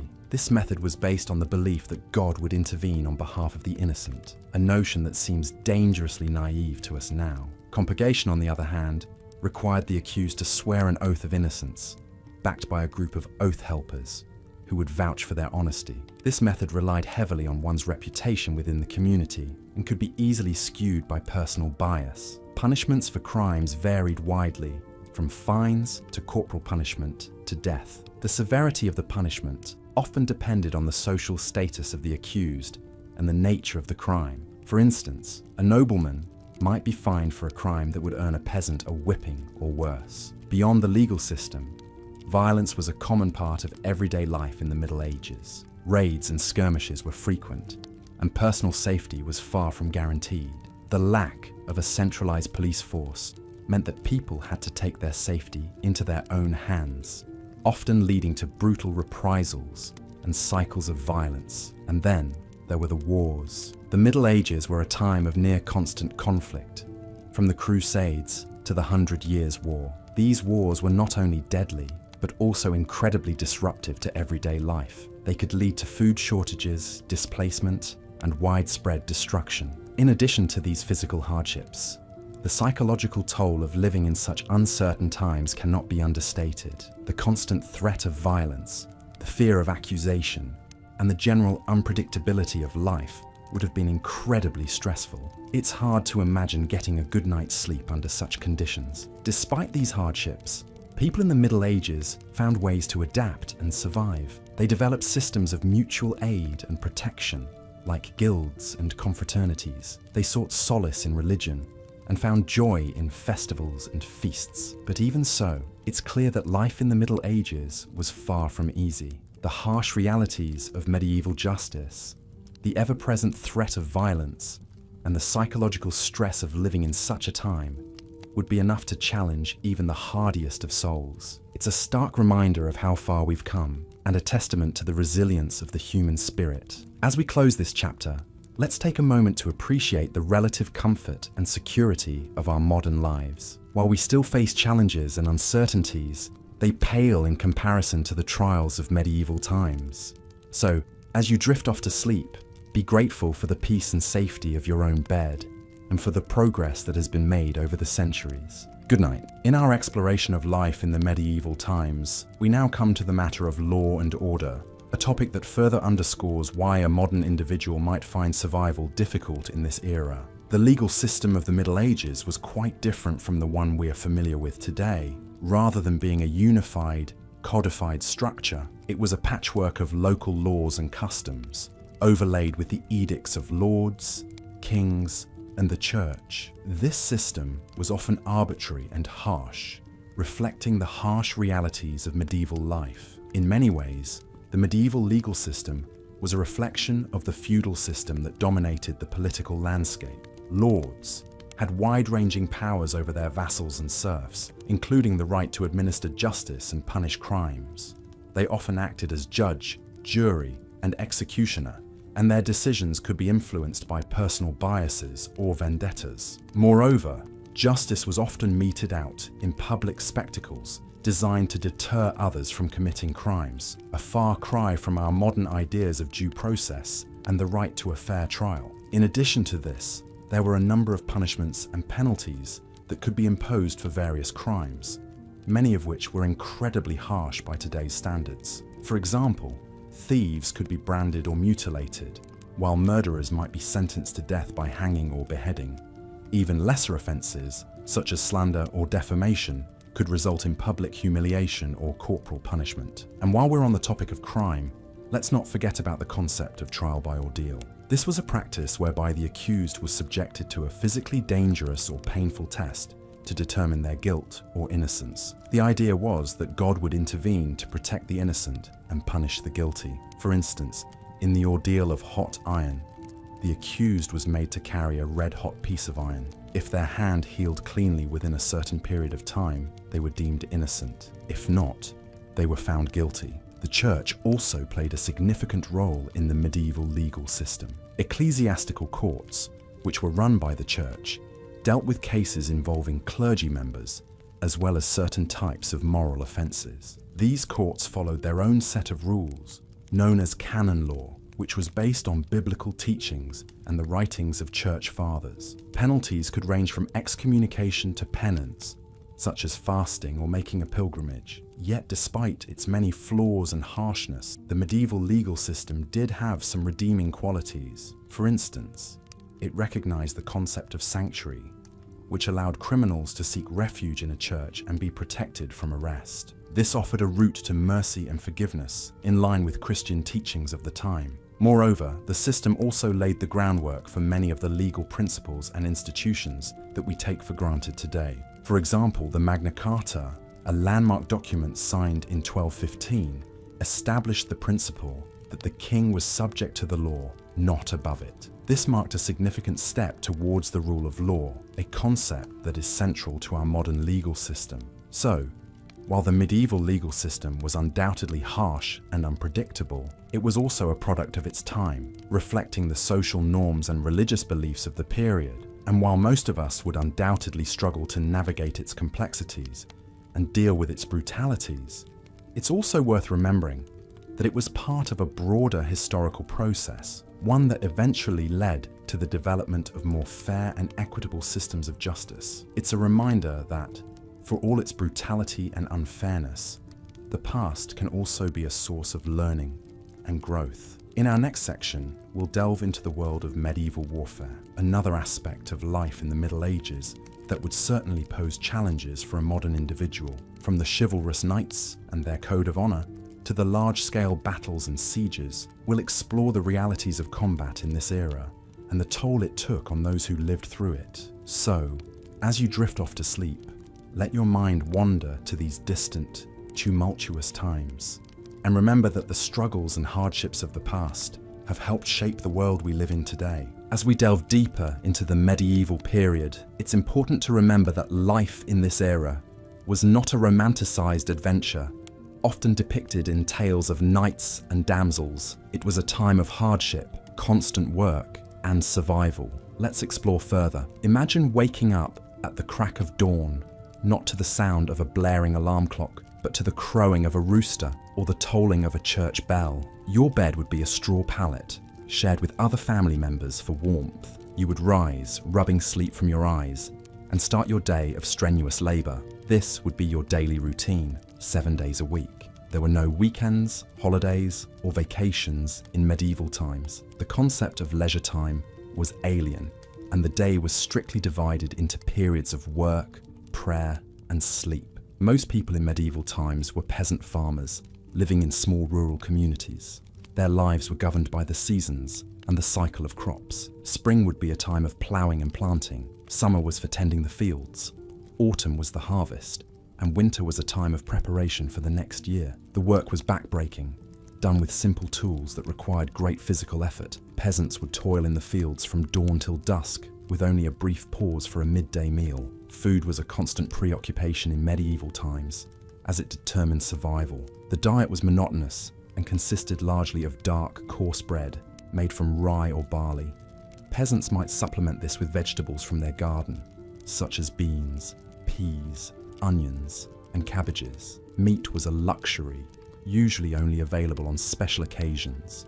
It was a difficult life, but not without its moments of joy and celebration. Harvest time, for example, was a time of communal endeavour and shared happiness. Medieval towns were dirty, crowded, and noisy. The streets were narrow and unpaved, lined with wooden houses that were prone to fires. Sanitation was poor, with waste often thrown into the streets or into open pits. Diseases were common, with outbreaks of plague and other illnesses regularly decimating the population. Despite these challenges, towns were also vibrant places, filled with a variety of trades and crafts. There were blacksmiths, bakers, tailors, carpenters, and many others, all contributing to the bustling economy of the town. In medieval times, the church was a central part of everyone's life. It provided a moral framework and a sense of community.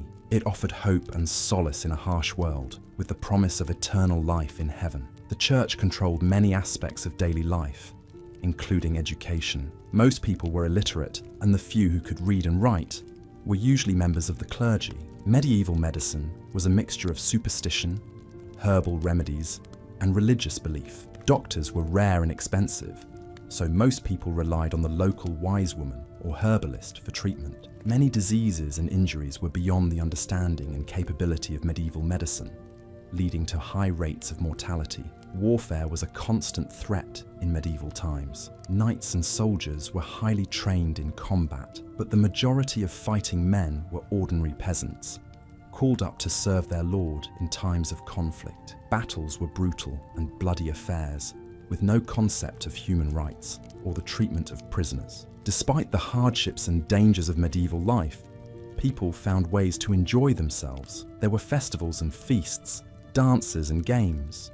Music and storytelling were important parts of culture, offering an escape from the harsh realities of life. The medieval world was also a deeply spiritual one, with a strong belief in the supernatural. People believed in witches, fairies, and other magical beings, and these beliefs were often intertwined with religious ones. In conclusion, life in medieval times was tough and challenging. It was a world of hard work, simple pleasures, and constant dangers. But it was also a world of community, spirituality, and resilience. Despite all the hardships, people found ways to survive and even thrive. It's a testament to the human spirit that even in the harshest of times, people found ways to create beauty and meaning. So, as you drift off to sleep, remember the resilience and strength of our medieval ancestors, and let their stories inspire you. Now we delve into the judicial system of the medieval era, a topic that always seems to intrigue the curious minds of historians and enthusiasts alike. It was a time where the rule of law was rather different from what we know today. The very concept of innocent until proven guilty was almost foreign, and the methods for determining guilt were, quite frankly, bizarre and sometimes brutal. In the absence of any advanced scientific methods to investigate a crime, medieval societies relied on superstition and divine intervention to dispense justice. The concept of trial by ordeal was widely used in these times. If an individual was accused of a crime, they had to undergo a physically challenging, sometimes life-threatening task to prove their innocence. The ordeal could involve carrying a red-hot iron bar, plunging a hand into boiling water, or even sinking or floating in a body of water. The latter based on the belief that water, being a holy substance, would reject a guilty person, causing them to float. The medieval judicial system also heavily relied on compurgation, a process where an accused person could swear an oath of innocence, backed up by a group of oath helpers. These individuals, usually friends, family, or community members, would essentially vouch for the accused's character. If the accused was able to assemble enough oath helpers, they could potentially be acquitted of the crime they were charged with. However, the reliability of such a system is questionable, as biases and personal relationships could easily influence the outcome. Feudal lords, who had been given land by the king, were often responsible for maintaining law and order within their territories. They held their own courts and meted out punishments as they saw fit. This could mean a lack of consistency in sentencing, with punishments varying greatly from one region to another, and the possibility of a lord's personal biases affecting the outcome. Punishments in the medieval era were usually severe in public, designed to deter potential criminals. The stocks, the pillory, and public floggings were common forms of punishment for minor offences. For more serious crimes, the guilty were subjected to hanging, beheading, or being burned at the stake. Despite the harsh and often unpredictable nature of the medieval judicial system, there was an attempt to establish a more uniform system of law in the 12th century. This was the birth of the common law system, which is still the basis of the legal system in many English-speaking countries today. King Henry II of England played a crucial role in this development. He established a system of royal courts that travelled around the country, hearing cases and enforcing the same set of laws everywhere they went. This meant that the same laws and punishments applied to everyone, regardless of where they lived, and it provided a much-needed consistency in the law. However, the common law system was far from perfect. It was still heavily influenced by the whims of the king or his appointed judges, and the concept of a fair trial as we understand it today was still far off. Nevertheless, it was a significant step towards the modern judicial system we are familiar with. Thus, we can see that living in medieval times was not for the faint-hearted. The societal norms, the harsh living conditions, and the brutal judicial system would have made everyday life a struggle. The uncertainty and unpredictability of the law, combined with the heavy reliance on superstition and divine intervention, would have added a constant sense of dread and fear. The medieval era was indeed a time of darkness and hardship, but it was also a time that laid the foundations for many aspects of our modern society. The development of the common law system, despite its flaws, was a crucial step towards the establishment of a fair and consistent judicial system. As we close our eyes and drift off to sleep, we can appreciate the comforts and conveniences of our modern lives. We can feel grateful for the progress we've made as a society and look forward to a future where justice is not determined by the heat of an iron bar or the depth of a body of water, but by the strength of evidence and the pursuit of truth. As the day in the life of a medieval person continues, the sun reaches its zenith, casting long, dark shadows across the cobblestone streets. The medieval town is at the height of its hustle and bustle as people go about their daily chores. The air is thick with the smell of livestock, firewood, and the tantalizing aroma of freshly baked bread from the local bakery. The bakery itself is a hive of activity, with the baker's apprentices kneading dough, stoking the ovens, and the master baker overseeing it all. His practiced eye would scan each loaf, ensuring it meets the strict quality standards of the time. Bread was not just a staple food in medieval times. It was also used as a plate, known as a trencher. After the meal, the trencher, soaked with gravy and sauces, was consumed or given to the poor. Meanwhile, in the bustling marketplace, traders from far-off lands would sell their exotic wares. Spices like pepper, cinnamon,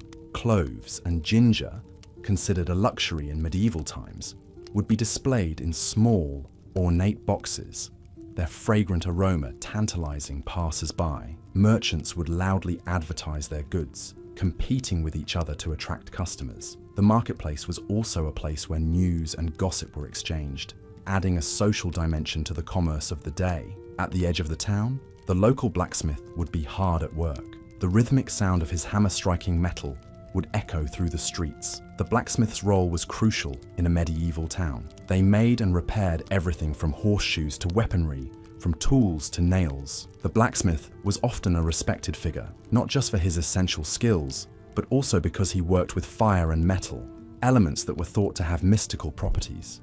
For the children of the town, life was not all play and no work. Children as young as 7 would be expected to help their parents with tasks such as gathering firewood, taking care of animals, and helping in the fields.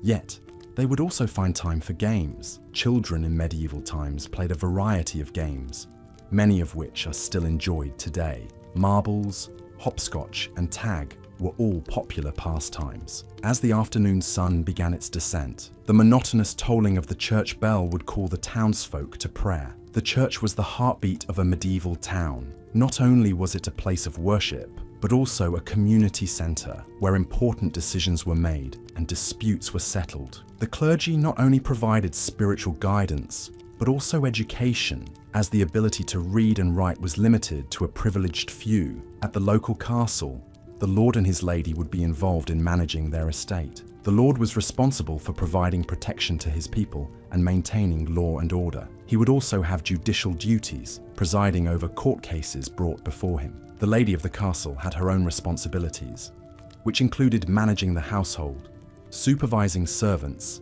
and overseeing the preparation of meals. As the day drew to a close, the taverns would begin to fill, with patrons seeking a reprieve from the day's work. Ale was the drink of choice, often safer to consume than water, which could be contaminated. Music, storytelling, and games of chance would provide entertainment as the townsfolk relaxed and socialized. As the last rays of the sun disappeared over the horizon, the town would slowly quieten down. Fires would be doused, doors would be bolted, and people would retire to their beds, ready to start another day in the medieval world. This is a glimpse into the life in medieval times, a period characterized by harsh realities, but also by a sense of community and shared values that shaped our world today. Thus we come to the end of another day in our journey through the Middle Ages, a time of chivalry and hardship, of tradition and transformation. So close your eyes and let the sounds of the past lull you into a peaceful slumber as we prepare to explore a new day in the life of a medieval villager in our next section. Good night, dear listener. As we continue our exploration of daily life in the medieval times, we now turn our attention to the often harsh and challenging living conditions. The comforts of modern life that we take for granted would be far from possible in the medieval era. In medieval times, most people lived in small, rural villages. The houses were typically made of wattle and daub, a mixture of sticks and mud. The roofs were thatched with straw or reeds. These humble dwellings provided some protection from the elements, but they were far from comfortable. There were no glass windows, only shutters that could be closed to keep out the cold. The floors were simply compacted earth, covered in straw to provide some insulation. Within these homes, families lived in close quarters. Privacy was a luxury few could afford.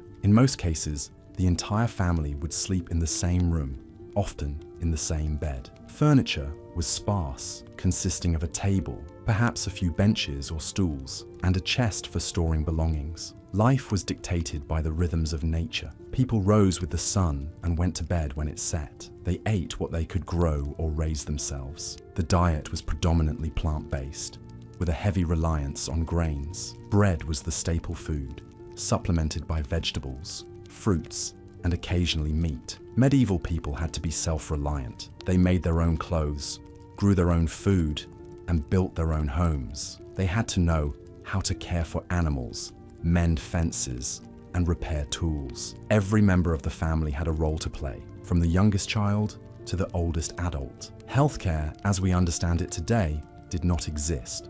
People relied on a mixture of folk remedies, herbal medicines, and religious rituals to treat illness. Disease was a constant threat, made worse by poor sanitation and a lack of understanding about how diseases spread. Plagues and epidemics were common, and mortality rates were high. The concept of leisure time was also foreign to the medieval mind. Every waking hour was consumed by the struggle to survive. There were no weekends, no holidays, and no vacations. Entertainment was limited to occasional feasts or festivals, often linked to religious holidays. The role of religion was central to medieval life. The church was not just a place of worship, but also a community centre, a school, and often the largest and most impressive building in the village. Religious rituals and observances punctuated the daily routine, providing a sense of structure and order amid the uncertainty of life. Despite these hardships, people in the medieval times found ways to endure and even to thrive. They formed close-knit communities, relying on each other for support and mutual aid. They developed skills and crafts that are still admired today, and they left us a rich cultural legacy in the form of literature, art, architecture, and music. Living in the medieval times was undoubtedly challenging, but it was also a time of innovation and resilience, of community and faith, of strength and perseverance. It was a time that shaped our world in countless ways, and its influence can still be felt today.